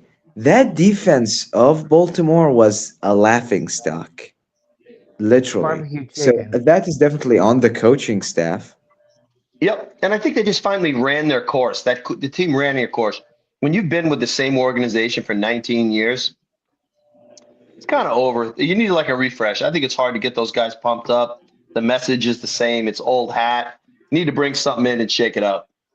It's just a few coaches who are staying that long for these coming years. I feel like teams are changing. It's rare. It's Shanahan, McVay, and Reed. Yep. And Reed's 71, so he's on borrowed time now. Andy Reid's on borrowed time. Reed is going as a chief to the grave. Probably. You might be right. Retire. Or he'll retire and he'll just be gone and you'll never see him again. Andy Reid's not the guy that. He has nothing to prove. He has nothing more to prove. And also, he's not that guy that's going to be hanging around in the football studio talking about games. Definitely not. That's what Pete Carroll should have done. He's going to be off eating cheesecake somewhere, smoking Marlboros. Literally, that's Andy Reid. He's one of the fastest people to just want the reporter to go and leave him alone in these middle of the game interviews. He just said, "Yeah, we need to play better. We need to play better." This is the only. That's because Andy Reid doesn't. Andy Reid probably doesn't leave the football place. He probably doesn't even go home. His wife's probably like, "Yeah, I see him every couple of weeks, on a Saturday." Yeah. He comes home to do laundry and change his clothes. He'll be sitting there ordering plenty of DoorDash. Oh man, Andy Reid, dude. It's one of those you always wondered, is that a playbook or is that a menu? So a question for Eddie. Eddie, do you think if you could beat the Niners, do you think you could beat the Bears or the Rams? Because I don't think you had it in you to beat either of these teams. I mean, we beat the Rams, though. Was it 3-4 weeks ago? That is not going to happen again. That was luck, but it was a good win. That was not just luck. Good plays. That was literally not just luck. That was divine intervention. What can you ask for more? You have Rams fan and a Seahawks fan questions. How can you ask for more? It's wonderful. Talking on a 49er show. The Seahawks defense is way better than the Rams defense. Wow. I never thought I'd get that from there. I never thought. Look, we got right now. I mean, think about it right now. If we in here, we've got the Seahawks I like the Rams pass rush. The D line is amazing. I do not. I think the safeties are average and the corners are. The corners are 6'1". The corners are horrible. Yeah, but the D line. Now my question for you guys. Here we go. Let's go. Okay. All right. I mean, so how are you guys feeling about facing our healthy defense? I'm more worried about stopping the run than I'm worried about your defense. Like our defense needs to stop your running game, and I think with Kendricks and Wallow in, we're gonna do it. I don't think you guys run all over us like you did last game. Yeah, because it could be a defensive game, so it doesn't really matter. That's what I'm seeing. I would take as that I said, over it's going to anything. be a slow, low yardage game, like maybe 250 at most. I think this game is going to be like 17-13, 20-17. If somebody can get 2 touchdowns and 2 field goals, it's not going to be. There's not nobody. I don't think anybody's scoring 30. No, not even. Don't have a chance. And now Eddie, that your quarterback has pulled his oblique and looking for excuses to for him to see ghosts before the game even starts. So I've seen some. Okay, the weaknesses of your defense is tight ends. They have struggled covering tight ends. Can everybody hear Tommy, or is it just me?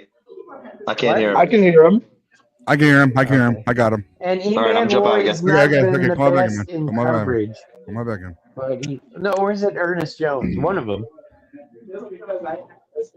Okay, guys. Back and forth, yeah.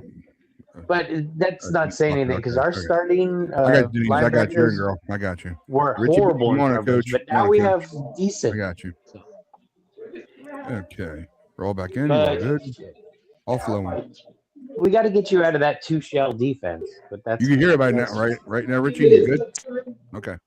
we got to stay on the field. It's all about ball control this time. Mhm. We weren't converting on 3rd down. That's what killed us. I mean, you just can't leave any open holes for Kenneth Walker or Zach Charbonnet. No, I think we're going to be good there now, Eddie. I think with Kendricks and Wallow, we're gonna stop the run way better. We've still got issues on contain. We've still got contain issues, but I think we're gonna do all right against the run against you guys. I think we're gonna stop you there. Saquon to 2.9 a carry in the second half. Yeah, that's look. Kendricks and Wallow, man. They were every single tackle. They were on the screen.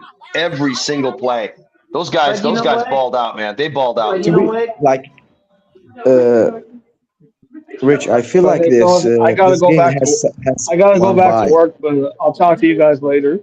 Sounds good, Eddie, man. Thanks for coming in. This game has such a vibe. I'm getting, which is. Can you hear me? Yep.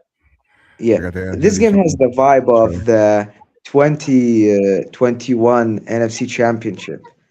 The Niners were beating the Rams belt with a belt in the regular season for about 7 years in that time, and everybody said something. Niners gonna win, and it was jokes and stuff.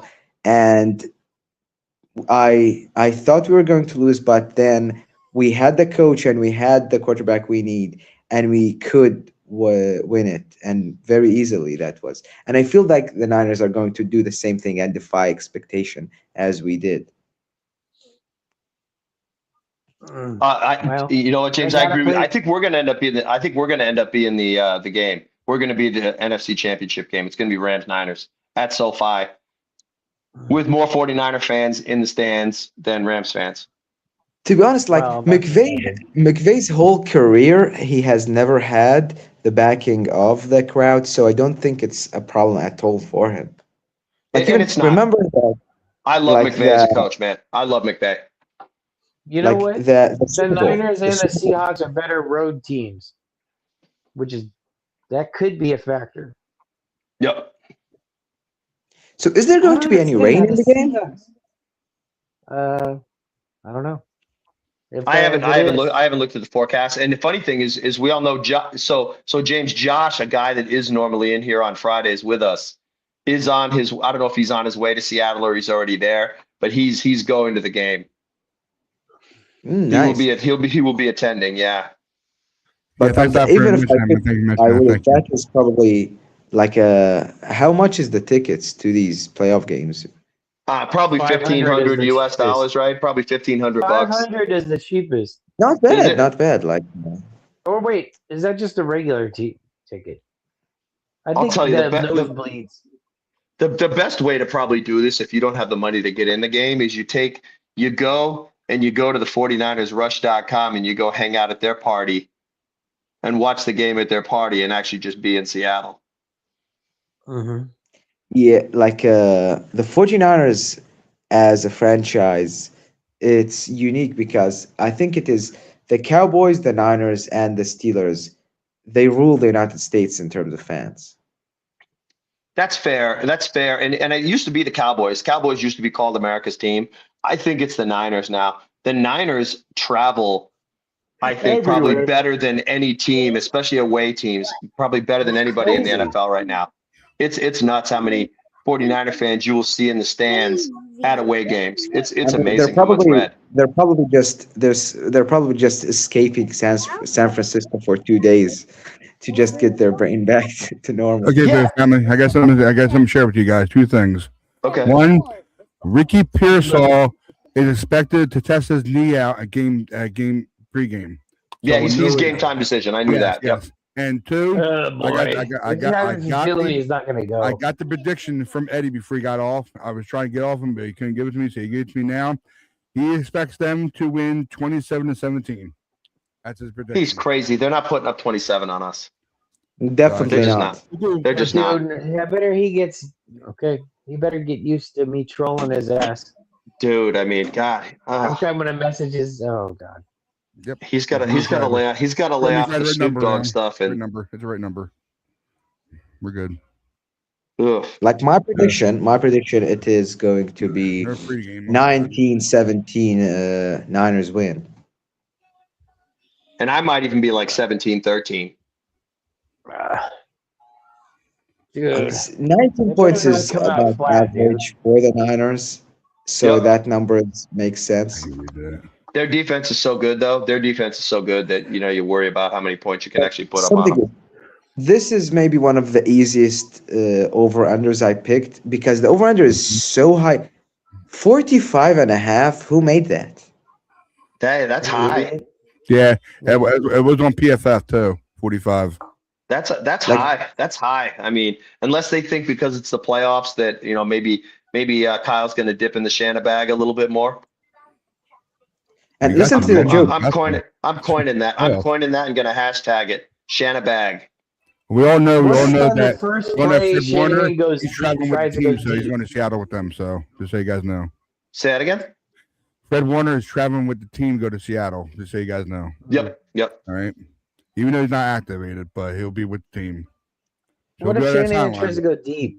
The first play. I don't know why the with who? I think he needs. Will he play against the Rams if they win? If Ricky can run. If Pearsall plays, we'll score. If Pearsall plays, we'll score over 20 points. If Pearsall doesn't play, we won't. Mm-hmm. So we're looking for when we pregame tomorrow night, guys. People, family. If we see Ricky P on that field, and hopefully he's looking good, he will play. He will be playing. I don't think he'll be on that. He'll be on that just to test himself out. I think he'll be on there just to get going. Yep. And I'm telling you, look for Juszczyk to play tight end tomorrow. I think Juszczyk's going to play tight end. That'd be cool. I won't mind seeing him doing tight end. Who's going to be fullback? They're not. They won't have one. No. They'll run 12. They'll run 12 personnel and probably put Tonjes and Juice out there together and have them both play and have them play tight ends. Crazy. 2 tight ends and 3 Tonjes, I guess. Not good against that. What's that? Am I tripping? Is Seattle not good against that? Where have I heard that somebody's no? That's the Bears. The Bears are terrible against 12 personnel. But this is why the Rams game is going to be good, man. The Rams-Bears game is the Rams are a first half team and the Bears are a second half team. So if it's going to be one of those deals where the Rams are going to score a bunch of points in the first half and then the Bears are going to score points in the second half and see who wins that game. That's how that game is going to shake out. Dude, Dennis Allen is he got some really good adjustments going in that last game. Shit. This week Ben has Johnson's been dope, man. This week has been just one of the best weeks for sports. Like the college football is running high. the wild card weekend was literally one of the best in modern times. And these playoff games that are coming up tomorrow and the day after are literally crazy. Bills Broncos, that game is going to be crazy. Like Texans Patriots, Rams Bears. These games, the Seahawks and the Niners divisional game, it's going to be crazy. Like I don't know how would I even schedule my sleep to watch all of these games. And the national championship on is that Go Monday Indiana. or Tuesday? What's that? The National national championship college. game. Was it? What is it? Monday night? It's probably what it mean the NFC Indiana, championship? Miami. Indiana, Miami. I have no idea on that. To tell you the truth. Come on, college football is amazing. Yeah. I'm just glad the Ducks got their ass whooped. I hate the Ducks. Yeah. Fight on, baby. I mean, Sorry to be bored, guys. Sorry. No, all good. Fighting a little, All right, fighting I a better little get cold off. here. I better All right, get man. off. I gotta. I know. Dad, you're good. All right, I'll see you all Getting a later. little cold over here. Sorry. Tommy, good to see you, man. Yeah, good talking with y'all. Stop trolling the Niner. comments. Because he can get his prediction. You should know that. yeah. Because my cough's gonna get me. I'm doing this.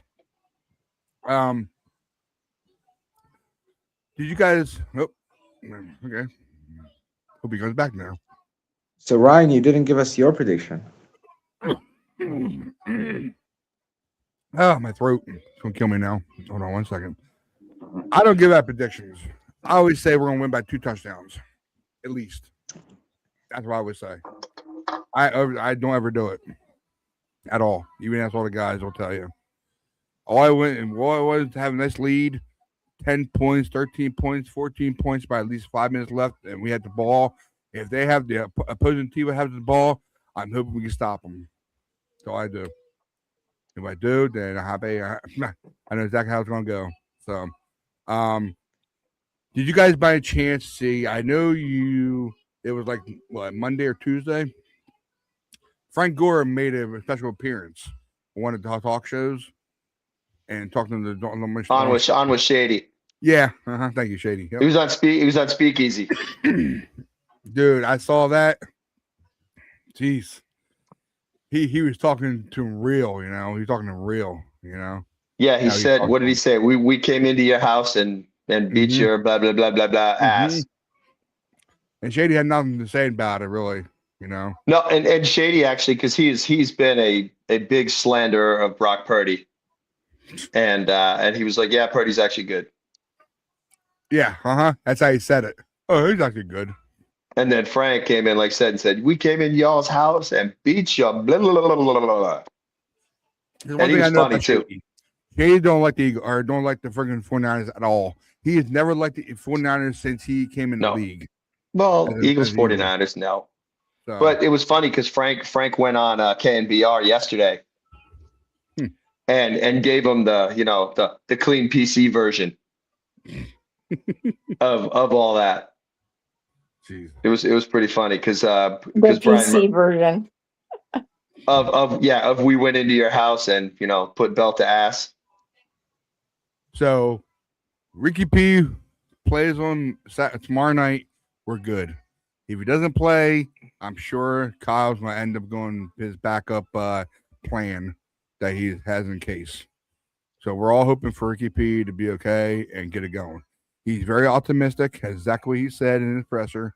So we'll see what happens during the pregame, and I'm sure all Niner fans would be glued to their TVs or their tablets or computers or whatever and watching the game and watching the pregame to see how he does. So it's very important for him to be in there. I know we have one guy out. That's Tig. They call him Tig, of course. Jerry Brown. He's out. So we're looking for Siegel to play the part, take over him, and he's at the fastest speed and the combine by all the safeties. So that's the reason why they got him. He's a 4-3 guy. Mm-hmm. So, okay. I don't know if you guys want to stick around for the presser. I want to do 2 presser, and that's it. So You guys want to stick around? Go ahead. More welcome. Sorry. I hate this cough. Anybody want to stick around? You guys good, or we guys want to do? I'm good right now. If you want to We'll leave, stick around. No, you know what? I got to dip. I'm going to dip. give me a score protection, then you leave. Yeah, 17-13 Niners. Okay, cool. All right, man. James, thanks so much for coming into here. It was good talking with you. Sure. I'm definitely coming again. Please do. We're here every Friday night. Yeah. Hey, guys, have Bye, a great Rich. one. Hopefully we win. 17-13 Niners. Let's go. From your lips to God's ears. Sorry about the coughing, guys. Sorry, I'm fighting this cold I have. Fighting it. Yeah. I'm going to And go me too too. because I'm trying to work right now. So I'm going to dip too. good. So Good. it was nice chatting with everyone. Dennis, 49ers, before let's you pull go, this off. Hopefully we win. Let's give us a go. score. What's your score prediction? Give us a score. I'm like you. I don't really have a score prediction. I just hope we whoop some ass. Like me. We got you. For me, it is. All right. Have a good night, 9-7. everyone. Have a blessed weekend. You too, Denise. Goodbye. Down, girl. Sis. All right. Bye-bye. Hey, James, what you got your prediction for your game? I knew you're a Rams fan. Oh, never mind. He left. Never mind. Okay. I don't know if I heard him or not because I didn't hear nothing. He was. I think he was about to give a score prediction, but I don't know if I heard him. Okay. Well, I'm gonna do 2 press with guys, and that's it. Okay. Just so you guys know, I wanted to get the Kyle one and Brock out of the way. There you go. I was trying to say something else. I was get over myself. So let's get this done. We'll be all good to go. All right. But I appreciate everybody coming on here. I know I'll say all my thanks a little later after I'm done these 2 videos, but I'll start the comments real quick. I know, hope the comments, if you guys want to still come in here, go right ahead. Shade Dog, you're a Hawks fan, I can tell. You're Go Hawks. Hey, man, give me a dog fight no matter what, man. I hope it's a dog fight. But, of course, I'm hoping the Niners come out front. I can't say your name right. The one who said Wallow and Kendricks, number 21 combined tackles, 100%. Okay. Yeah. That's true, though. That's true. So true. Harrison, 123. I knew you were here. He's a Bears fan. He's going for Bears. So it's all good. All right. I know Tommy Bomb came in here. And, of course, Louis. Louis, I'll call you Louis. Yeah, thank you very much for your comment, man. A lot of Harris ones that came in here. And, of course, Seahawk Eddie. Yeah, Seahawk Eddie is, like I said before, we all said it before. I know I'm probably going to keep on announcing it that he's been in our chat for a long time. Long time. Probably like our first 20 people that we invited into it. So he's been around for a long time. So, but Seahawk Eddie knows I get respect for him. I'm sure he has respect for us. So we're all good to go. All right. We'll see how it goes tomorrow night, man. And we're going to go. All right. I know Daniel Barry's sports highlight. I know Tommy Bomb, he says he knows him. So, hey, shout out to you, man. All right. For leaving a comment. All right, man. And happy Friday to you too, man. All right. So we're going to go ahead and play these 2 clips. And we're good to go and rock and roll.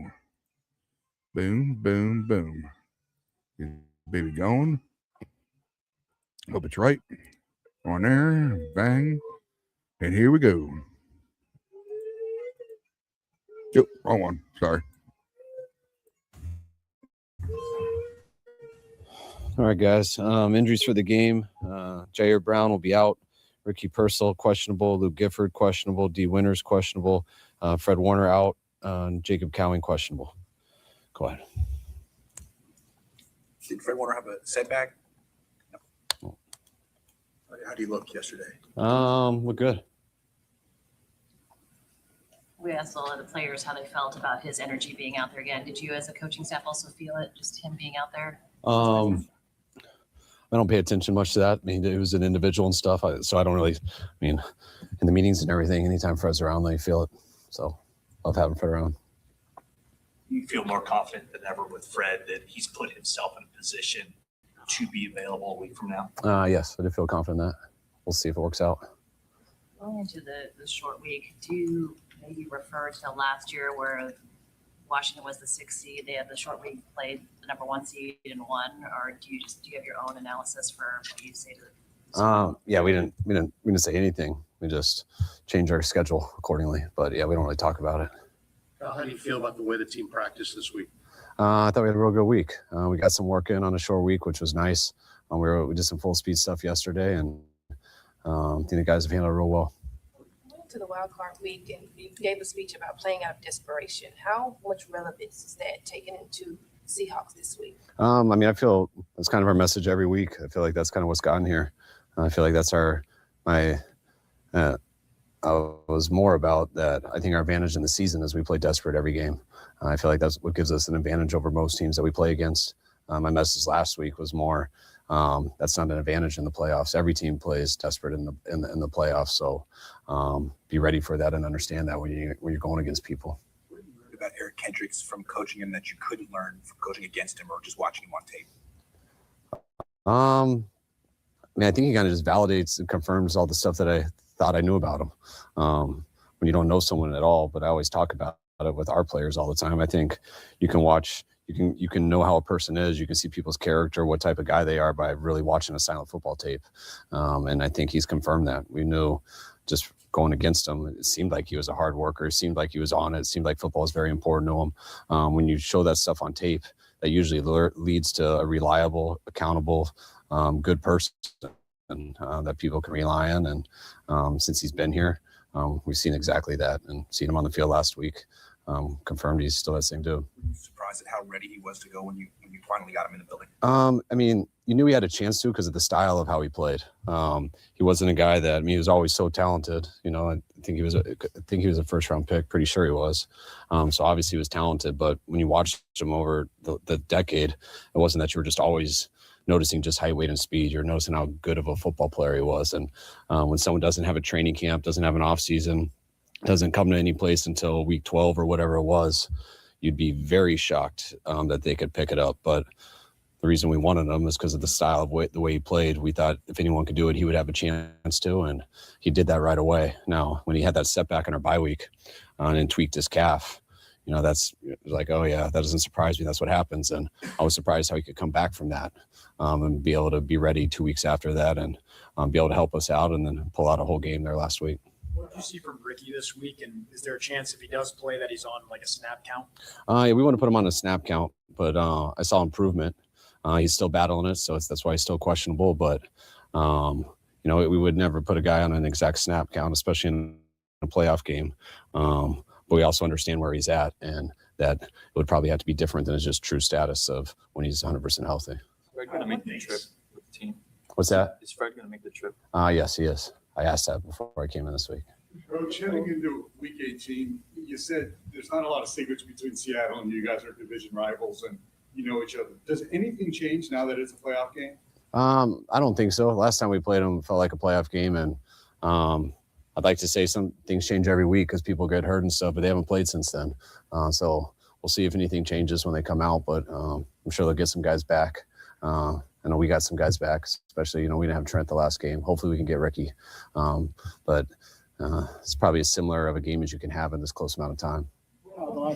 Jake Brendle's so valuable to this team. And is there a way to quantify just how much you put on his plate? I think Jake's one of the better. I think he's one of the better centers in this league. I don't think Jake nearly gets enough credit for just how good of a football player he is.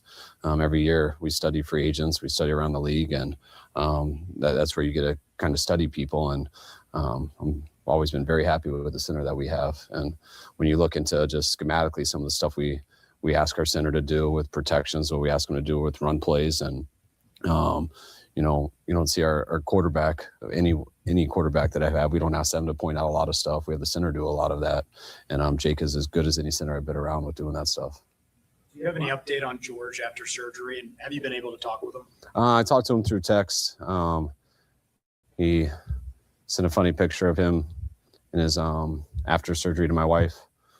He seemed like he was feeling pretty good, like most people are right after surgery. But I heard it went great. I heard it was a very successful surgery, and could have a chance to come back a lot sooner than we used to think back in the day with Achilles. So it was all good news. Some players are better than their stats, and Jennings, I think, is probably one of those guys. if somebody hadn't seen Jennings and you were describing him to them, what would you say about him? A true competitor. Like JJ is one of the best competitors I've ever been around. And he's one of the best receivers I've ever been around, just in terms of how he plays down in and down out. JJ, I thought was as important as any receiver on our 2023 team. I believed if we won that game, he would have been the MVP. And I think every time we've gone to him, no matter what the situation's been, he's always come through at a high level. JJ had guys ahead of him with Debo and Ayuk for a number of years, but I thought he was he's really who we went to on third down, and the guy who was the most consistent for us in those ways. And he's gotten his opportunity with people not here as a number one receiver. And like any guy who's competitive like JJ, he's risen to that challenge and played like a number one receiver. So ultimate respect for JJ. How close is Jacob Cowing to being on the field? What's that? How close is Jacob Cowing to being on the field? He's close. He's healthy. So he's had 2 good weeks, and I think we got one more week with him where we got to make a decision. But he's looked real good out there. When it comes to Brock's 4-0 in Seattle, it's obviously a loud environment. What about Brock managing the game or being loud with his cadence, or just what about Brock allows him to succeed in a loud environment? I think the big thing is Brock doesn't get rattled. I mean, you can be as loud as you want. They're still probably not going to hear you there, especially if you're in the gun. And then we know they'll be that much louder this week. But I think it's nothing really rattles Brock. He stays the same. As you guys got to know Brock and all the situations, I don't think when you guys talk to him, whether he's had a good game, a bad game, I don't think he ever seems much different. He's always Brock, and you feel that on the sidelines throughout a game. I mean, you felt that last week. That's what I thought was so impressive, having that interception with like 8 minutes to go and we lose the lead, and the way he came back and played the next drive after that is the perfect example of that's what I mean by, like, you can kind of see people's character, what type of people they are on the silent tape, and a guy who can act like that on that silent tape describes exactly the type of dude he is. First of all, Kendrick's 2nd round pick. We got a lot going on. Did you know that, or did you ask Siri? He's award winner at UCLA. Okay, I gotcha. Forget it. Are you sure his brother was 2nd round pick too, right? He didn't go to UCLA.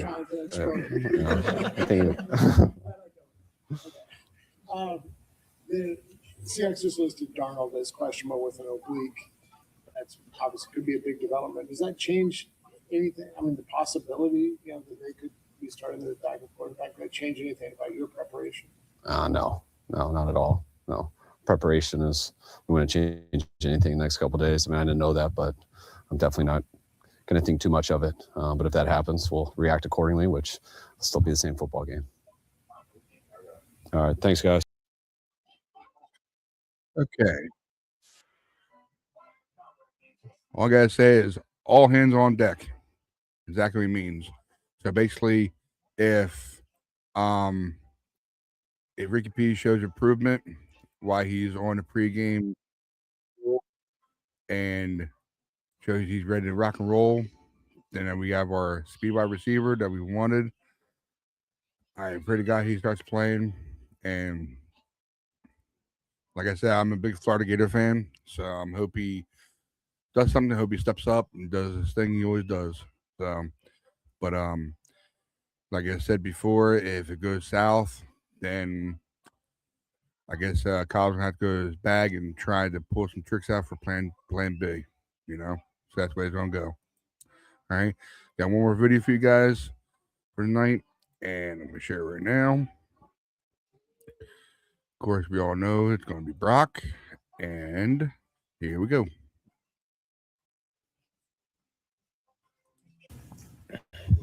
Biggest challenge of facing a team twice in 3 weeks?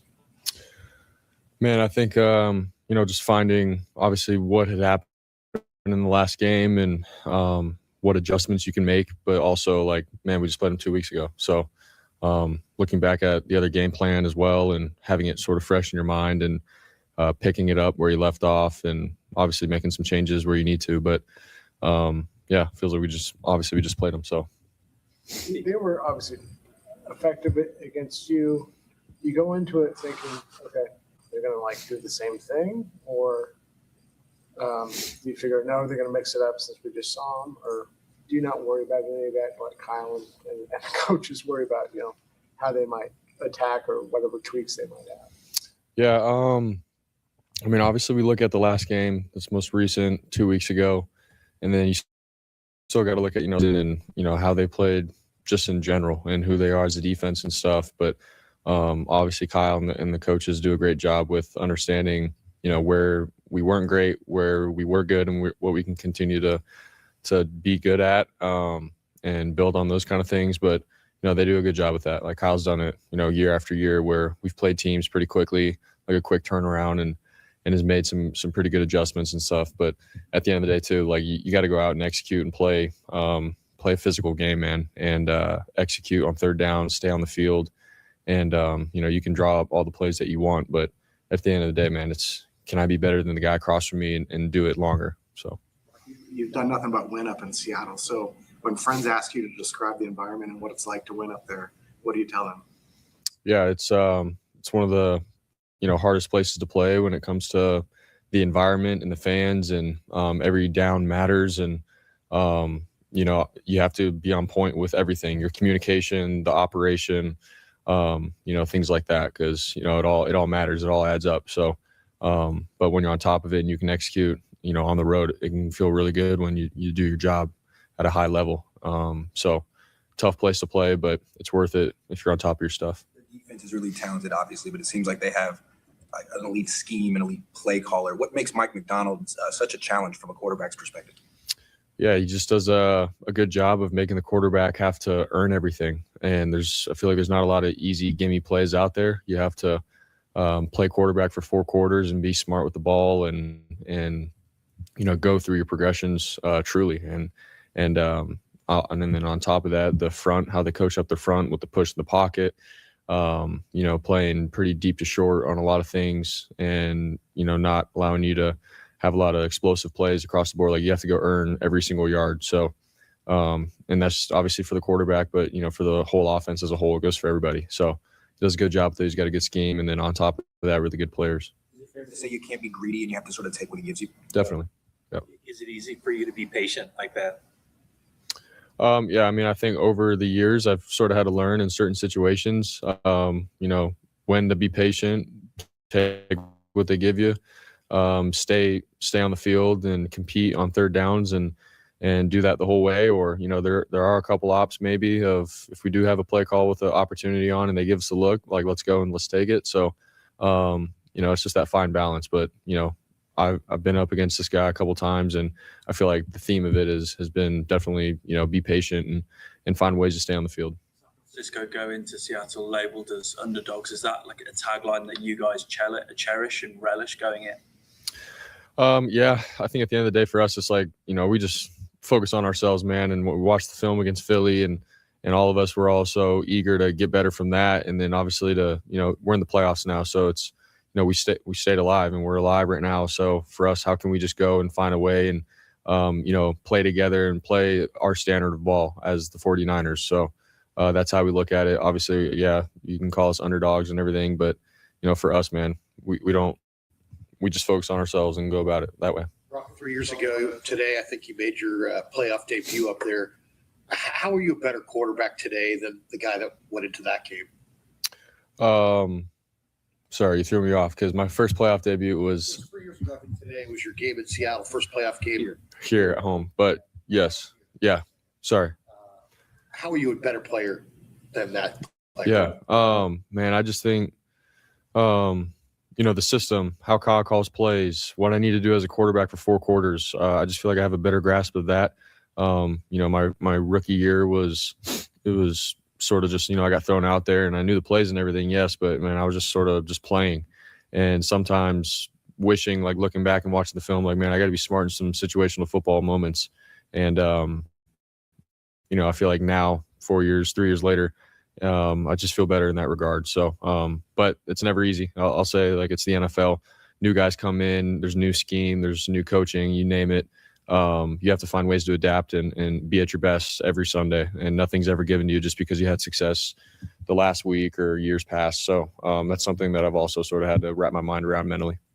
And like for you, like just seeing Fred Warner, from the season-ending injury to now maybe not it being a season-ending injury? What has it done for the locker room just to have that window open for him, and there's a possibility that he could play at some point here? Yeah, it's pretty cool, man. Obviously, Fred he's different from anybody else in terms of, he can be labeled as having a, season-ending injury and then all of a sudden just go hard on the rehab and get right just in case there is an opportunity. And so here we are, and it's pretty cool because he's done every little thing right. And just being around the locker room and stuff and being around in the weight room at practice, it's just cool because you can feel him and his presence, and guys are like, man, like 54 is right there around the corner. And obviously we do our job, handle our business, then we can get him back, which would be really cool. And guys feed off that. He's the captain here, man. He's the guy that we all follow. So, and he set the standard of, really how we play here. So to get him back would be, really, really cool. Yeah. What makes the He-Man Warrior such a tough guy to go against and plan for? I'm sorry, say it again. What makes He-Man Warrior, I know it's number 3, such a tough guy to go against and plan for in these kind of games? Yeah, obviously, like, he's a young, talented, flies around kind of player. He got length. He's a guy that is going to bring it for 4 quarters. He can cover. He can, drop back in zone. He can do it all. And so for all of us, like, we just got to do our job and be on top of our stuff. And he's a guy that you just got to be aware of, because if he catches you slipping, he's going to make you pay. Your first road start was in Seattle, and I guess when you think about, and it's not like you were intimidated or anything by that environment, but when you look at that, being in that environment, and you've gone through so much, I mean, is it more like you embrace that kind of like the hostility now more so than maybe you did as a rookie? Yeah, I think, as I've played, it's, you start to learn and sort of feed off of the backs against your wall kind of mentality of everybody there is wanting you to fail, and all you got is your sideline and your team, and that's it. And obviously some of the faithful that travel and stuff, which is great, but it's almost this mentality of like, everybody's out against us, and we got to defend ourselves and fight. And so I don't know, it's been a thing that I sort of learned that, as I've played, I really do like it. So, and I know a lot of guys in the locker room do. Everybody, if you're in the NFL as a competitor, man, like, you're going to love that challenge. So, that's the good thing about it. But, at the end of the day, like I said, you got to go execute every single play, every single down, and then look up at the end and see what happens. Okay. Now, all right. Work smart, play smart, make smart decisions, and work hard, play hard, and you win hard. That's the 5 spaces I see right there. You got to play smart to be smart, and that's a very important thing for a quarterback position, I think. So, all right. So, that's it for me, guys. I'm gonna thank everybody, of course, my guys. Shout out to my guys, of course. C-Man, Craig Pohamas. All right, that's where you find him at. He's AKA GMGD. All right, and of course, Matt Man. Find him Matt Dennis 9, Matt Sports Illustrator. Of course, he has all the other platforms. He has the TikTok and Instagram, but I don't remember the numbers. And of course, the space don't give me no space for those numbers anywhere here. So, but let me see here. Of course, we got Jake. Yours truly, Jake. His handle is Super Beast 86, and I know he said he was available tonight, but he never showed up. So I don't know if something's going on or what. And I'm sure I'll be talking later on about it. I just want to make sure he's all good. Make sure he's okay. I don't care if he doesn't show up or nothing. It don't bother me one bit. But I just want to make sure he's okay, basically. So, all right. Richie B. You can find him at Rich Bonsall. It's Rich Bonsall. I call him Richie a lot, but it's really Rich Bonsall on Twitter, X, and AKA Richie B. And of course, I'm gonna take the name for him and I'm gonna create it myself. He's our coach, Richie B. I think you like that. So, Coach Richie B. You'll see him every Friday, right? And of course, Tommy Huxley. Find him on Facebook, all right? Tommy Bomb. And of course, we know that Josh Gitt, at Josh Gitt 1987, he's going to the game tomorrow night. So I think he said he was flying out tonight. So basically, by the time he gets there, it'll probably be in the morning sometime. So he'll probably get a hotel and all and get ready to go out to the game tomorrow. So be safe, Josh. All right, be safe. I'm hoping you be allowed. We'll probably do a stream for the pregame, maybe a couple hours beforehand, because I don't want to do it right then last minute. Because I don't want to mess him up on that. So I just want to know everything, the atmosphere and everything, what it feels like to be there. So if you could do that, it'd be great. If you could do that.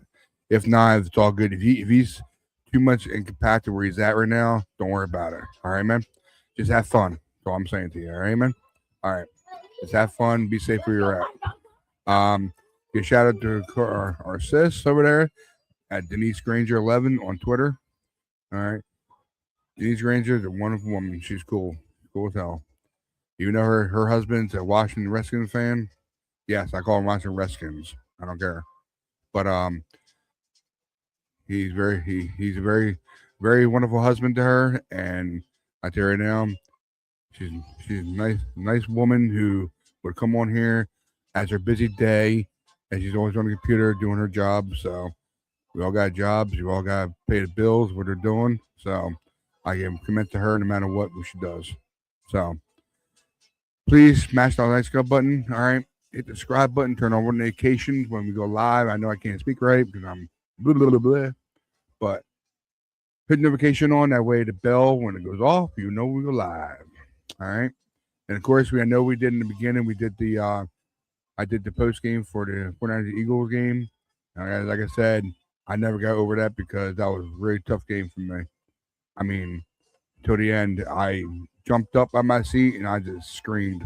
I didn't care. But I want to shout out to all you for watching tonight. Shout out to all of you. Thank you so much. All right. Thank you for coming on here. So that's all I got for you guys. Like I said, please smash the like subscribe button. All right. And I'm gonna give a shout out to me and my wife's show. We did one actually last two days on Monday and Tuesday. We're gonna do it again this Monday and Tuesday coming up. Probably between like 10:30 or 10:30 Eastern, 9:30 Central, and of course 7:30 Pacific. All right. So we never know what we're gonna do until we actually do it. So don't count a certain one that we're gonna do.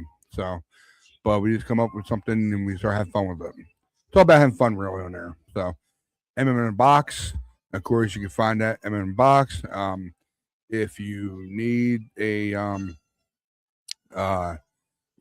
guess what it looks like, here's what it looks like. I know it's on the same channel as this one, so MM Box. All right, we'll be live on Monday and Tuesday night. All right, so if that's the facts, we will see you tomorrow night as we go against the Seahawks. All right, which is gonna be one hell of a game. Like I said before, it's the divisional round. We're now Seahawks Saturday, January 17th, which is tomorrow night, and 8 p.m. Eastern, 7 p.m. Central, and 5 p.m. Pacific, and it's on Fox. All right, so we will see you guys at the game. We'll see you guys hopefully at the post game and everything in between. All right, so if that's the facts, we're out of here, and of course, like I always say, keep the faith, never lose hope, guys. All right, never lose hope. All right, we're out of here. Later on, guys. Peace out. Later.